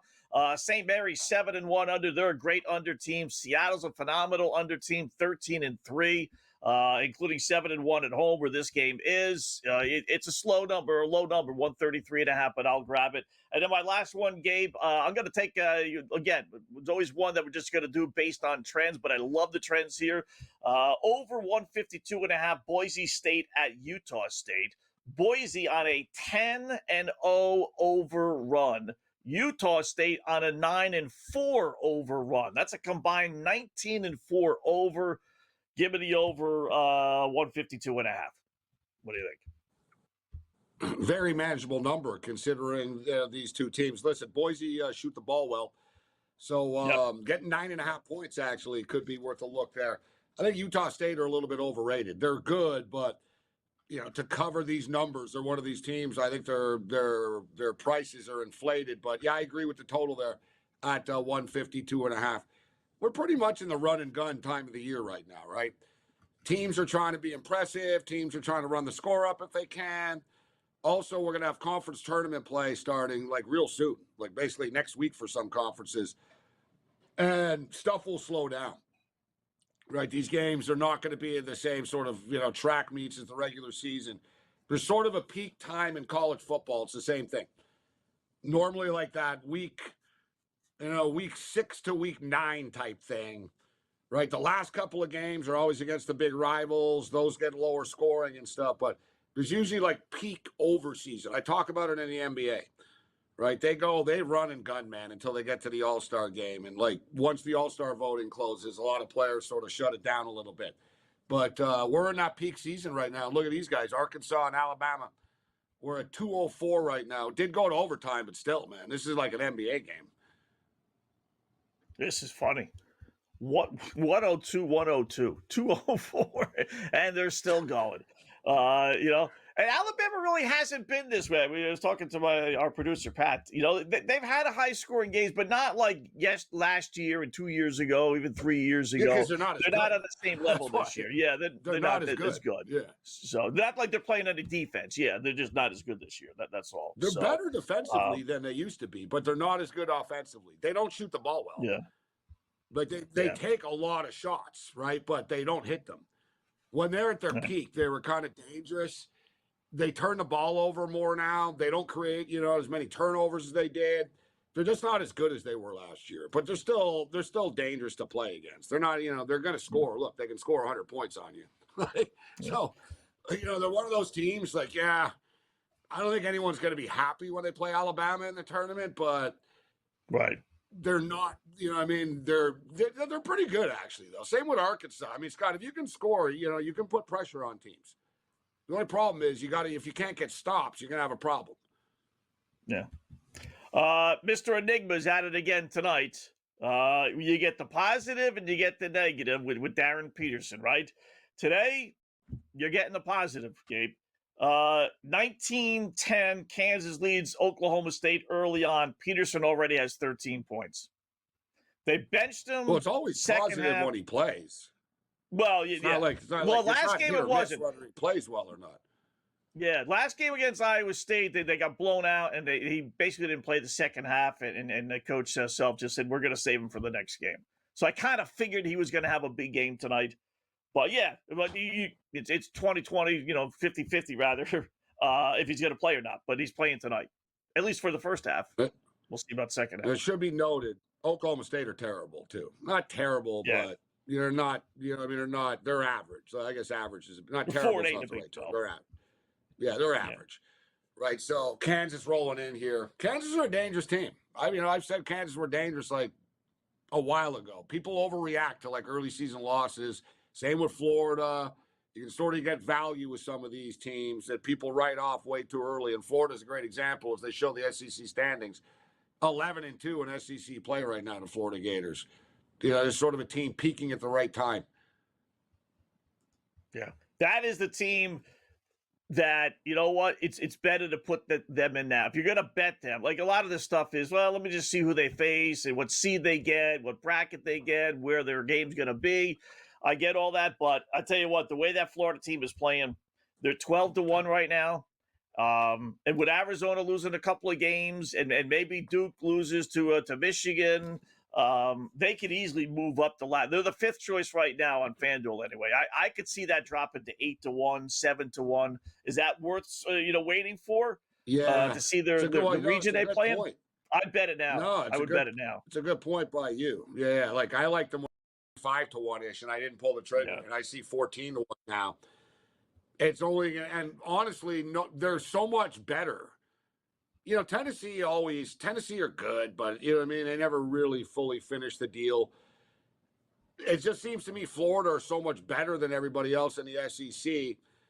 And if they win the SEC conference tournament, which they probably do, then people are really going to jump on the bandwagon. Yeah. Right? They will not be 12, 14-1. Florida Gators, right? Oh, they won the SEC. Like, people, the casuals aren't following it yet. You know what I'm saying? They'll start following conference weekend. And they'll start to be refreshed by it. Oh, it's Selection Sunday next week. And that's, you know what I mean? Not everybody follows this stuff on a daily basis. But they bet it. They affect the market. So they're going to start jumping in. There'll be the SEC money, Scott, that's going to come in just to represent the conference from down south. SEC. Hey, we've seen Florida. They're good this year. I think, we're only losing value with them. Like, put it this way. I would rather Florida at 14-1 and Illinois at 14-1. Oh, yeah. I don't trust Illinois. Like, they're good, but they're like UConn to me. They're like, you guys are, you're okay. You're good, but I don't fully trust you. You got Houston. UConn did lose, believe it or not, at home. It was a final, real quickly. But I don't see the score. They were down 10 with like 20 seconds left. So a little bit of karma after 91-84. The local kids. Yeah.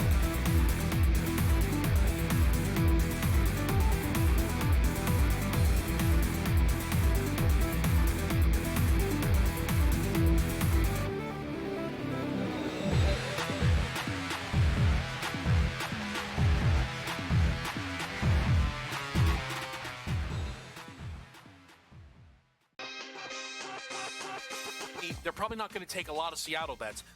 Putting Kansas City at the same number as Detroit or behind LA, way behind Green Bay, way behind Buffalo or Baltimore, who they beat every year, it feels like they are asking for Chiefs money.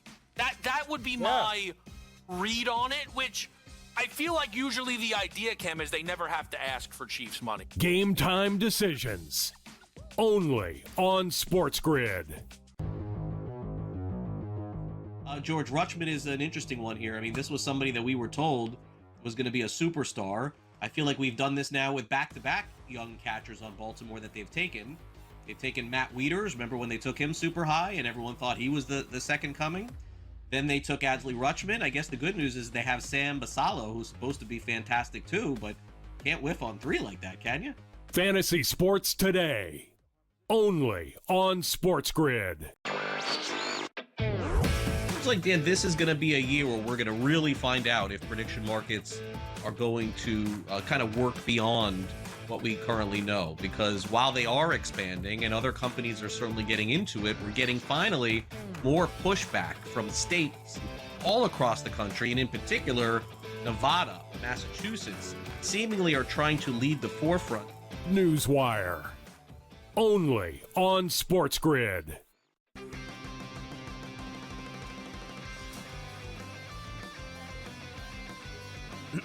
Class is in session. Today, let's talk about the teaser. A teaser is a multi-leg bet where you shift the point spread in your favor. You get better numbers, but every selection has to win. It doesn't matter what you bet if you don't have the insights. Tune into SportsGrid and get ahead of the class.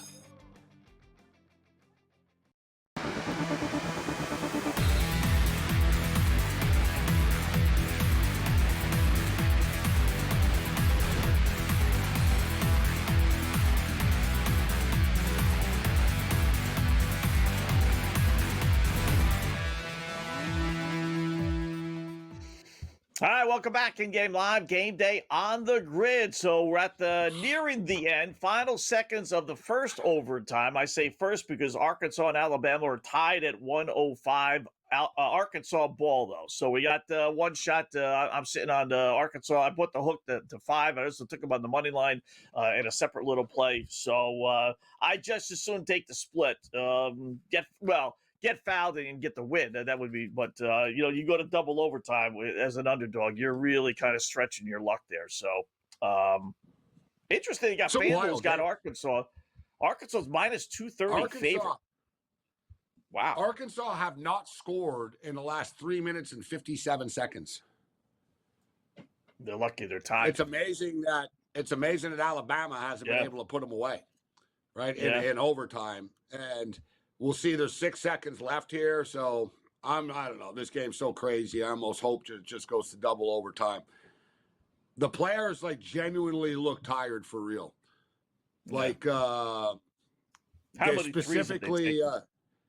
Specifically Alabama. Alabama's bench, if you look at their players, they're kind of winded and stuff. They play at a high level, tempo. These kids, this isn't a normal college basketball game, these two teams, when they play. This is NASCAR run and gun, man. SEC, they floor it in this conference. They're big kids, too. Oh! They missed the jumper and the putback at the buzzer, and we're going to double overtime. Arkansas plus the 4.5 backers are oh no. Oh no. That's how many times can you avoid the Devils? Pittsburgh got eventually Alabama's gonna hit a couple of threes and pull away. Yeah. I liked Arkansas in the game. I didn't take them. I just took the in-game over, and I got lucky with the overtime. They had a shot there. You know what? The will gets broken in overtime a lot easier than at the end of regulation. End of regulation, you're down 6, 7, 8, with a minute left. They're still trying. It seems like in overtime, you get down 2 or 3 buckets. It's just all this aggravation to lose in overtime. The will doesn't seem to be as strong. I look at this Arkansas kind of wasted their opportunity to win this game. I think Alabama could get their second win here. Arkansas wasn't you said scored, they haven't scored Alabama 3 minutes. Look so tired. Yeah, so now they got a couple of minutes to breathe. There's the home team. You kind of figure that they'll regroup here. They're in quite the little huddle here, too, right now. This is a type of game, Scott. This is like a baseball game, too, that goes 18 innings. It's at one point, it's oh, man, we better win. Yeah. Right, because this is going to be taxing. And in fact, I want to take a look at the schedule and see who these two teams play next. So I don't know how to it's only back. He's right there in front of the basket with the ball. I mean, how the hell did he miss the putback? That's what I jacked up, man. He threw it too hard. He threw it it was lost with time. Away. So it's Wednesday. So these kids will probably play Saturday again, I guess. They should be all right by then. You know what I mean? But this is a taxing game. You put up 110 points. A lot of running and gunning here, man. Yeah, I like to see if you had how many steps these kids took tonight. Step watches there. Step watch on the 20,000. They probably ran 4 or 5 miles at this point, 6 miles. I'm not even exaggerating. Think about it, Scott. 105, back and forth all night. These guys don't walk it up the court. Nobody on these teams are slow, bro. Arkansas and Bama, they're just flooring it. Like I said, this is NASCAR. Just pedal to the metal. Everybody is fast. They're all SEC wide receiver fast. Everybody's just burning up and down the court all night. I'd like to see how many miles some of these kids ran here tonight. So like I said, the Alabama players look visibly tired, in the last overtime. During one of the timeouts there, they look gassed, but we'll see if they got their second win here. Arkansas starts off with the ball. Our over Charlotte Tulsa, on pace. It's 50-46 Tulsa with the 13 minutes left. It's over is 150.5 right now, so right on the number. Sort of right there.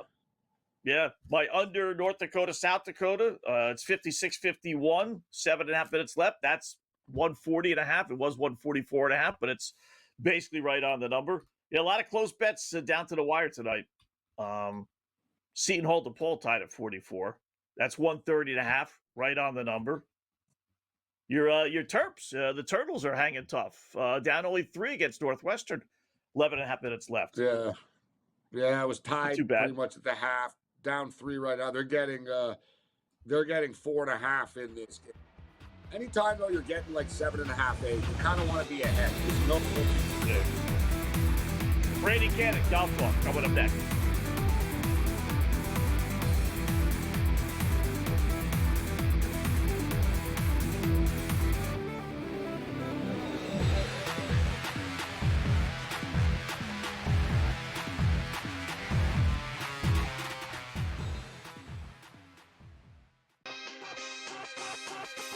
They're probably not going to take a lot of Seattle bets. Putting Kansas City at the same number as Detroit or behind LA, way behind Green Bay, way behind Buffalo or Baltimore, who they beat every year, it feels like they are asking for Chiefs money. That would be my read on it, which I feel like usually the idea, Cam, is they never have to ask for Chiefs money. Game time decisions. Only on SportsGrid. George, Rutschman is an interesting one here. I mean, this was somebody that we were told was going to be a superstar. I feel like we've done this now with back-to-back young catchers on Baltimore that they've taken. They've taken Matt Wieters. Remember when they took him super high and everyone thought he was the second coming? Then they took Adley Rutschman. I guess the good news is they have Sam Basallo, who's supposed to be fantastic too, but can't whiff on 3 like that, can you? Fantasy Sports Today. Only on SportsGrid. Looks like, Dan, this is going to be a year where we're going to really find out if prediction markets are going to kind of work beyond what we currently know. Because while they are expanding and other companies are certainly getting into it, we're getting finally more pushback from states all across the country, and in particular, Nevada, Massachusetts, seemingly are trying to lead the forefront. Newswire. Only on SportsGrid.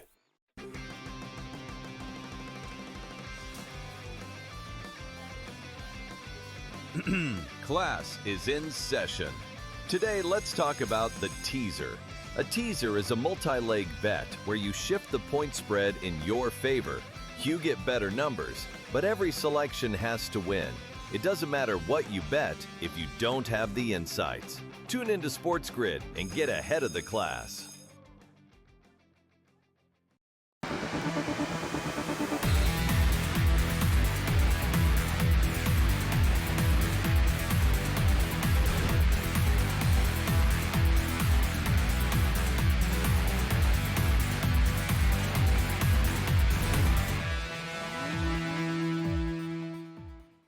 All right, welcome back in Game Live. Game Day here on the grid. Scott and Gabe, hour number 2. We'll put the baskets aside for a second. Got the Genesis invitation. We'll talk with Cam Stewart about it last hour. Let's welcome in our good buddy Brady Cannon, SportsGrid host. You see it here all the time, golfing aficionado.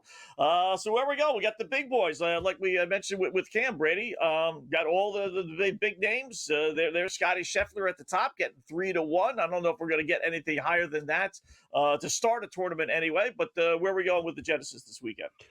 I got to ask you first, Scott. Did you end up coming through on that plan that you had last week? I mean, Scotty made that charge. It was unreal. Gosh, I was thinking of you. Because we talked. Okay. Yeah. Quick story. I bought the ticket on him on Thursday night. I actually got 33-1, right? Wow. Wait all day Friday, nothing happens. Wait all day Saturday, nothing happens. Sunday pops up. They offer me 10% of my money. It's like, I'm not going to, that's stupid, right? Then about 10 minutes later, they offer me 20% of my money. I'm thinking, all right, this guy, looked at the leaderboard. He's 9 shots back. He's got 50 guys to overcome. It was a nice little gamble, but it didn't work out. I let me bail, and I took 20% of my money back. And meanwhile, the guy ends up tied for the lead late in the match. Oh, great strategy.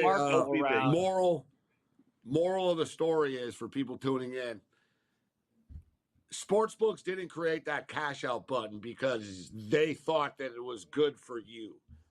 Yeah, they thought it was good for them, Brady. You know what I'm saying? Yeah. Oh, yeah. It's like the boost, right? Every time, they're offering me a boost. Oh, do you think that's just out of the kindness of their heart? Sort of like real estate. We got a good people one this week. Real estate's the best investment. I'm like, yeah, if it's the best investment, why do people take out so many billboards and try to shill it on you? Yeah. Exactly. That's so good. Why are they so desperate to sell it? But that's just the way I think. But no, and I've been there with the cash out. But like, I remember how many times I've said to myself, I wish the freaking cash out never existed, right? Like, when I was younger, I used to like, well, I'm going to do this, or I'd take it out and flip it over and stuff. That's been my bigger problem with the cash out, where I've been trapped by it, where I'm like, oh yeah, you guys got me. Like Vegas 101, you got me. Where not like I cashed out a win to a loss or something like that, but where, and Bet365 kind of became the first ones to do it, where they would literally pay you in the game, like basically right away, right? So it's in game. That's great. And so so imagine, guys, you go to a Vegas casino, you bet a wide receiver over 3.5 receptions, you have a ticket. They're not paying you during the game. You can go up to the window and go, he's already got 7 catches. They're going to go come back after the game, jackass, right? And you got to go with your ticket. These online sports books got smart. No. We'll pay the person right away, right? And what are they going to do with the money? They're going to bet it right away. Yeah. You know what I mean, Brady? So you take a winner that you had, and suddenly you're risking that winner that you had in something that wasn't planned in game. It's pretty genius by them. So I'm just saying, my moral is just stay away from the cash out button. They can just pretend it's not there. Ignore it. I would say 9 times out of 10, you're ignoring it. But Scott, I thought you had a good strategy, and gosh, had you waited maybe 5 or 6 more holes, maybe you would have turned a profit. But the point is, Scotty Scheffler. I mean, I couldn't believe it. He needs eagle on the last hole, a par 5 at Pebble Beach to tie for the lead, and of course he does it. Smacks a drive right down the middle, smacks his second shot to like 4 feet, putts in for a 3 on a par 5. Guy's unreal. And here he is again. He's never won here at Riviera. The tournament host, Tiger Woods, has never won at Riviera. This is a fantastic golf course, from Pebble Beach to Riviera. This is really a couple home run hitters to wrap up the West Coast swing. I've always loved this. The LA Open is what, they used to call it. And all the guys are here. And I heard Colin Morikawa say it, and I've written it in a couple of different articles today. Most of the players on the PGA Tour will tell you this is their favorite course they play all year, outside of the majors. This is a great one. So I'm looking forward to a great competition. I didn't land on Scotty or Rory and Gabe. We always talk about what the numbers are, the betting splits at BetMGM. Yeah, who's the biggest liability? Who's the biggest popular bet? Right. Scotty and Rory have the highest ticket count and the highest handle. The biggest liability, Rory is number 1, Scotty is number 2, and then this one is out of nowhere. Triple-digit pricing. I think he's around 120 to 1. Third biggest liability at BetMGM is Tony Finau. Now, Tony Finau has been totally struggling this season. He's played in 5 events. He's missed the cut 3 times. But he's had a couple of top 20 finishes at Torrey Pines and at Pebble Beach. And he's played well here in the past before. Lost in a playoff at 2021. But I'm not drinking the Kool-Aid. I think Tony's game's got a minute before it comes back around. He's really been struggling as of late. What do you think of my guy, Harris English, that I threw out there earlier? He's a popular wise guy pick, I can tell you that. So that's what I thought. Yeah, because he was 45 to 1. I know. And full disclosure, Brady, I didn't read any of the wise guy stuff. I normally do your stuff, and I know like Dre and Pat. Like I know all the golf stuff to read, but I didn't this week at all. This is my own eyeball test where I was like, man, the guy finished 7th and 12th his last 2 trips here. He's driving the hell out of the ball right now, and I'm getting 45 to 1. But now I see he's 35 to 1. And I was even just talking like top 10, top 20 for him. Yep, top 20 would be a great play. You're not going to get a massive price, but I think it's a good bet to make because there's only 70. Ooh, that's even better than I thought. There's only 70. Top 20 is plus 100 right now. I like that. I would do that. There's only 72 players in the field. Top 50 in ties make the cut, or anyone that's within 10 shots of the lead. So, basically you got to be somewhere in that top 30-ish come Sunday, and you've got a shot. Top 10, I think, is asking a lot. A lot of people have faith in this guy to go ahead and win the whole darn thing, but not really great odds at plus 250 for top 10. Right. Yeah, I'd rather play even money at top 20 because, that's he has a nice tournament. You cash your ticket. Let's not get greedy. I'd play him for the top 20. It's $350K to become a member here. And you got to be sponsored by a member that's already there. This golf course is like the old school Hollywood money, Brady? Yeah. This is like Used to be a polo Bogart, field. Walt Disney, Dean Martin, Gregory Peck. Humphrey Bogart, I think, was one of the originals. I think Humphrey Bogart was one of the originals. After him on the golf course. That's right. You're right. You'll hear it on the broadcast if you catch a chance to watch it at all this week. The kikuyu grass. And we don't find it a whole lot in the United States, but this is probably the course that it's where it's most renowned. And it's a native of Africa. It's very popular in South Africa and Australia. And I went with a couple of Australians this week because this kikuyu stuff around the greens where it's thick and nasty, it is rough. And the Australians, the familiarity that they have with it, they've always done well at Riviera in the past. And so Minwoo Lee and Jason Day were two Australians that I put on my card this week. And, they may have a little bit of an edge. It's dried up now, but it had been raining. You're going to get a pretty soft I was going to bring that up, Brady. I wanted to ask you. Yeah, because I figure you'd be on top of the weather. But I saw people in LA were complaining about the rain. But it's going to be okay by the time it's supposed to be fine the rest of the way. But I think the golf course is not going to dry out. It's these guys are probably going to be throwing some darts into these greens, and it's going to play long. But yeah, like I say, a couple of my longer bombs, I went with the Australian angle and the kikuyu grass. We'll see if it works out. You got some long shots there this weekend, right? I mean, 33-1 is your lowest pick with Cantlay. Right. And Patrick Cantlay and Matt Fitzpatrick are popular picks this week. They've both been playing really well. They've both played very well at this golf course before. Patrick Cantlay went to UCLA. He's finished top 4 here 3 times. And he and Fitzpatrick both come off of a nice finish at Pebble. And then I also went with Sam Burns. Great job as always. Follow him on Twitter at Las Vegas Golfer. Thanks, Greg. Good luck for your plays.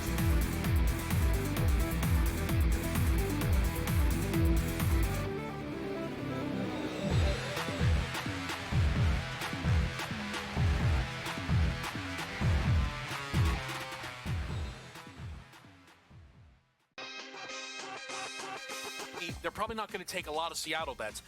Putting Kansas City at the same number as Detroit or behind LA, way behind Green Bay, way behind Buffalo or Baltimore, who they beat every year, it feels like they are asking for Chiefs money.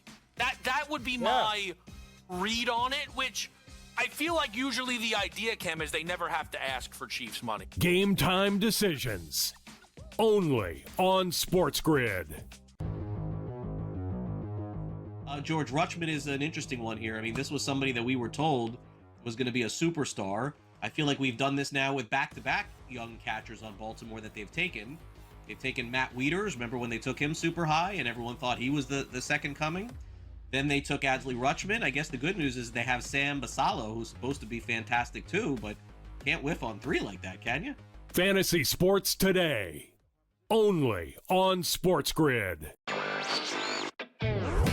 Like, Dan, this is going to be a year where we're going to really find out if prediction markets are going to kind of work beyond what we currently know. Because while they are expanding and other companies are certainly getting into it, we're getting finally more pushback from states all across the country, and in particular, Nevada, Massachusetts, seemingly are trying to lead the forefront. Newswire. Only on SportsGrid.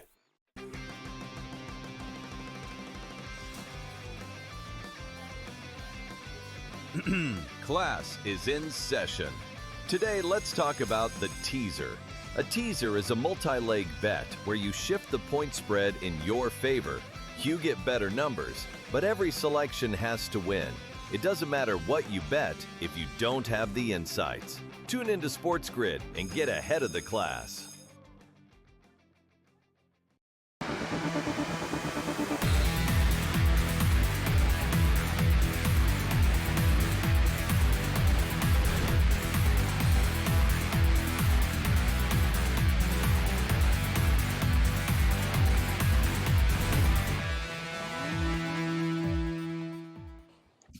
All right, welcome back in Game Live, Game Day here on the grid. Thanks again, Brady Cannon at Las Vegas Golfers, his Twitter handle. You see it here all the time here on the grid. So our marquee basketball game, we're holding on at 4.5. Alabama 117, Arkansas 113 with 43 seconds left. I'm seeing. We got to sweat this The next possession is it. If you got Arkansas plus the 4.5, they missed the shot. They're going to have to foul. Then suddenly you're on the wrong end of the free throw contest, right? Yeah. So they got to hit the shot. Boom, you're back in it. You still have to pray that you win the free throw contest. They missed the shot. Bama get the ball. Next thing you know, you're down 6, and you miss another shot, and it's game, set, match. Crowd's really fired up now too. 46.4 left, 117, 113. And this is it just me, Scott? This overtime's taking forever. Like the first 5 minutes were fine.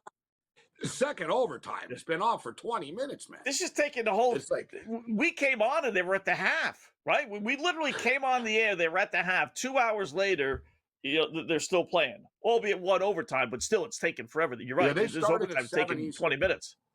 Yeah, it's been 2 hours or 2 hours and 45 minutes they've been playing now. Is that how long it's been? 5,000 fouls. That's why. Yeah. Right? It's 7, 9, and 45. Yeah, there's been 2 hours and 45 minutes these guys have been out there. Like I said, the second overtime. And there hasn't been a ton of scoring in the second one. Just a million timeouts, and I don't know. Like it's like they're arguing fouls. Exactly. Yeah. Like both Nate Oates is going crazy on the sidelines. Like it's like, dude, man. Oh, they scored. So it's down 2. You got to 2. They scored. Now I'm getting greedy. Now I want the win. A second ago, I was going to take the split with the 4.5. Actually, I got it at 5. I put the hook. Now I got to get greedy and say I want the win. If I'm an Arkansas backer, I just want to get out of this because I'd be worried about triple overtime. Oh, that's right. We don't want that. Triple overtime. I didn't even think about that, but you're right. We had that as a possibility. And we don't want that. Now, 35 seconds left. It they should play dunk too. That was a what is it? 30-second. This kid just flew in. 30-second shot clock in college basketball. So this is like the perfect. You could play defense, hold them, get the ball with 5 seconds left. Defense. They're letting it go. Yeah. They're letting it go. All right, so we should be okay. Unless he goes to overtime. Blocked the shot, but they got their own rebound. But they got to shoot still. They're on the clock still. No way that goes in. Wild shot. Dear God. 117, 115, 6 seconds left. Arkansas. Who's ball? Arkansas ball? Oh, timeout, Calipari. No way. What? What?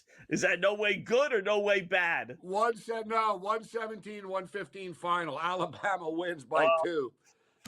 Woo! This game went to triple overtime. The kid on Arkansas missed the dunk. The ball, if it's the ball went off. Kid like it was there. He literally came in for the glorious tie, Scott, like the hero. He came in, bam, and he clanged it like to half court, and he just collapsed like he cost him a tournament spot or something. He literally, it's like, kid, you could have dunked it without like murdering it. Like he literally tried to murder it. Like he came in, bam, and it didn't go in. I'm telling you, that's what the kid did at the end of regulation or the first overtime. He was right there. He got the rebound. It's just a simple putback. No one's in front of him, and he slammed it against the backboard from 2 feet away. Yeah. Too, I know. I mean, holy fudge. Let me see. I'm seeing it now. Listen, look, the kid, it wasn't a pass. So the kid airballed it off the basket, and Buddy got the rebound perfectly. It went right to him, Scott. All he had to do was catch it and slam it in. Just slam it. Don't even slam it. Just drop it in. And then he just goes for the, you know what? He didn't really try. He just missed. He just missed I thought it was a little more spectacular live. I was like, you got cocky. But no, he didn't really get cocky. He just missed the dunk. He literally just missed the dunk. He was better off just dropping it in. He was there in front of the basket, and if he just dropped it in, he was right there. Versus Scott. slamming just dropped it. Yeah, he could have. Yeah, he went like bam, and he slammed it off the back of the rim type thing, and it just popped up like, wow, yeah, that was a wild ending. That's tough. Wild. All right, we got the cover. All right, if I was one of the 4.5. coaches, I'd almost be glad it's over. I'd be like, I got to get the hell out of here. Yeah, I got dinner. just get out of here. Got a hooker waiting at the hotel. Like, yeah, Southwest Airlines flight is not waiting for us. Yeah. You know, so. Like, yeah, I booked my mistress a dinner for like 11 o'clock here. I'm only here for one night. You know what I mean? Okay, we got to get this going. These coaches are all like, God knows, like, look at Sharon Moore. Like I said. Oh, yeah. And you got to believe, right? He's not alone. He, as they always say, he's not the only one, right? I'm sure this is like an end thing with coaches, and they're all like, better him than me. They're all. That's the part of the perk of the job. Look at Urban Meyer. Remember, he got nailed with the girl on his lap there. Yeah, in the bar. Right? That was in Columbus, right? Like, you know what I mean? Like, as soon as these college. Yeah, you become a college hero, man, and then like the mothers and everybody else, whatever. You're like the big hero in the MILF crowd. Lane Kiffin rumors, yeah. Oh, Lane's another one. Like Lane's, yeah. I mean, I can only imagine. If I was Lane's wife, I wouldn't be too impressed. He spends a lot of time talking to like 18-year-old girls online, it seems. But I digress. Yes.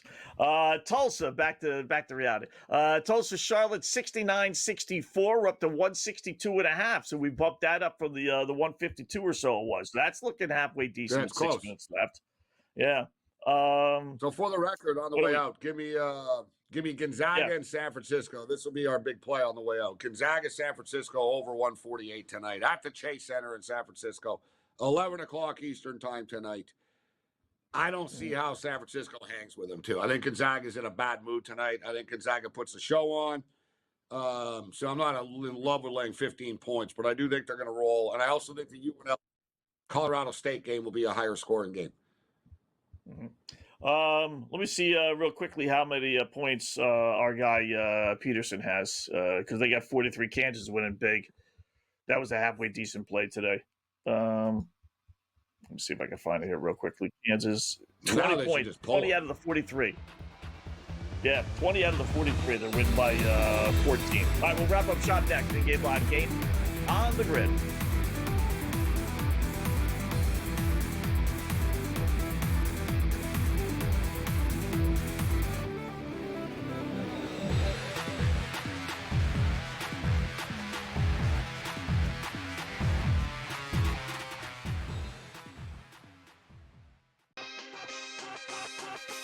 They're probably not going to take a lot of Seattle bets.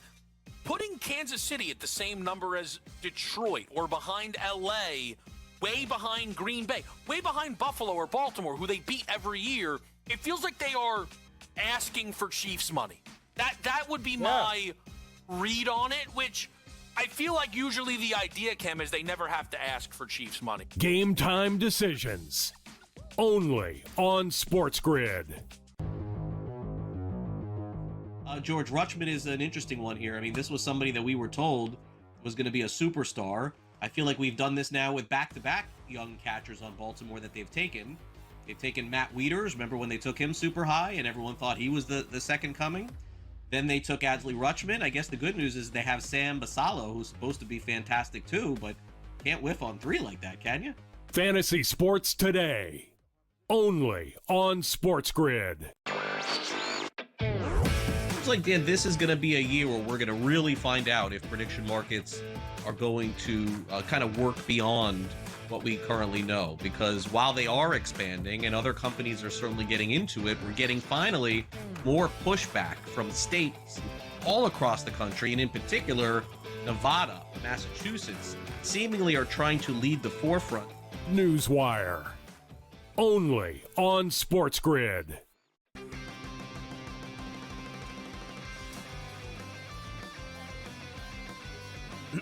Class is in session. Today, let's talk about the teaser. A teaser is a multi-leg bet where you shift the point spread in your favor.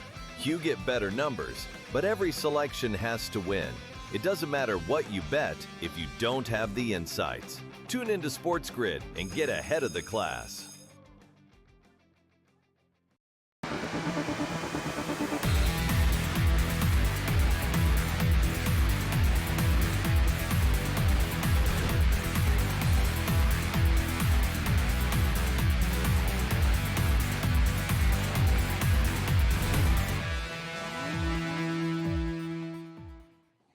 All right, welcome back in Game Live on the Grid. Game Day, final segment, hour number 2 of our 2-hour extravaganza. Got a couple of decent late games tonight in college basketball. Illinois and USC. I played USC game as part of my late night pickoff, getting 9.5. Now it's down to 8.5. But that's still a halfway decent number. At home, desperation team. I don't mind playing even plus 330 on the money line. I would not be shocked at all if these teams are finding it harder and harder second half of the season to win on the road against real good competition, against desperate teams too. So I don't mind that. My Missouri play so far, looking halfway decent against Vandy. They're leading 31-28 late first half. So we're on kind of pace with that one. And then we got, and then Gonzaga, San Francisco. You're right. 15.5. That I would have played San Fran if they were playing on campus. But you go into one of those neutral sites, even though there's going to be more San Fran fans there, I'm no doubt, than Gonzaga. But still, you talked about it. I don't like that. It just takes one of the main keys. The kids crazy, going drunk to the game. Can't do that when you got to drive to the facility. Yeah, it just isn't. Yeah, so I don't mind laying the 15 and what and a half. happens is San Francisco don't have 18,000 fans. So what happens is it's just you're encouraging Gonzaga fans. That's all you're doing. Yeah. Right? It's like, this is the once, Gonzaga come here once a year. We'll see, like, they're the best team in the conference, so we'll go see them. And then, if you're a Gonzaga fan, hey, we'll go to San Francisco for the night or a couple of days. You know what I mean? Yeah. So really, you throw away your home court advantage. Like, you really do. Same with St. John's playing at the Garden. They're better off playing on campus, right? When they really are. They play at the Garden, and they never have home. It surprised me. The first time I went to the Big East tournament, there were so little St. John's fans there. I was like, wow, that's weird, Marquette. And I was speaking to the fans, in the section that they were, and they basically said, you know what? There's only about 1,500 to 2,000 of us that are hardcore enough to come to the Garden, right? They said, when it's on campus, you got that sort of that home vibe. You go to the Garden and suddenly you're just sort of like, it's like a neutral court. The other team, it was a ton of Marquette fans, Scott. They come in from Milwaukee for the tournament. Like, they don't, the same thing with UNLV in Vegas. Like, UNLV haven't won, it's in Vegas, the Mountain West tournament. UNLV haven't won that thing in like 40 years or something. And it's in Vegas, and every other fans just come in and take it over. New Mexico, Boise State, etc. But I already threw the basketball picks out there. But we actually have soccer back already. This is pretty crazy, man, because I was just at like the Whitecaps and the finals and all this type stuff, and it was like December 18th or something. And it's back. The MLS, and only the MLS, this is how stupid the MLS is. They're back already, so they have like this super short off season. And the Whitecaps open up their season on Saturday night in Vancouver. Yet they're playing tonight in Costa Rica. They're in Costa Rica, and they're playing in this like tournament CONCACAF like leagues thing. It's like the teams from Mexico and Costa Rica and everywhere, and MLS teams. They like LAFC played last night. All these MLS teams are in this guy. But like, then why make them play on Wednesday in Costa Rica and then have to fly all the way back to Vancouver, which isn't easy to do, and then play Saturday in your season opener? It's like, God, this commissioner's a moron, man, in the MLS. But with that being stated, look for the Whitecaps to be way too much for the Costa Rican side tonight. The only thing is, this is literally the Whitecaps' first game of the season, and the Costa Rican team's already played 14 games. They're mid-season, right? Ooh, they're mid-season. That's but huge. I'll tell you what. Yeah, but I'll tell you, like last night, the LAFC won like 6-1 or something. Like the Whitecaps are better than this team. So it is the first game of the year, but I think the Whitecaps were minus 130 favorites. It's 175 right now, so people are smashing them. I like the over, guys, a lot. It's over 2.5, minus 150. There will be goals in this game tonight. Whitecaps game to go over 2.5 tonight. Starts in like 2 minutes to at 10 o'clock Eastern. All right, and then tomorrow morning we're going to lay the puck and a half with USA Women. Well, tomorrow afternoon, actually, 1 o'clock Eastern time. Yeah, sure. Yeah. Minus 162 on FanDuel. It's no a reasonable number. Yeah, you have to, right? So I think maybe you can even lay over 5.5. I think you can lay 2.5 even if you wanted to get a little bit cocky. I guess too, if you want to throw this in here, the favorites here. So Canada to win, USA to win, and then let's see, USA women to win. -176. So it's not that's bad if you the don't want to games. fool around with the puck and a half. So yeah, USA to win the women's hockey game tomorrow. Canada to beat Finland, and USA to beat Slovakia -176. We'll be here tomorrow night to talk about it. Good luck, folks.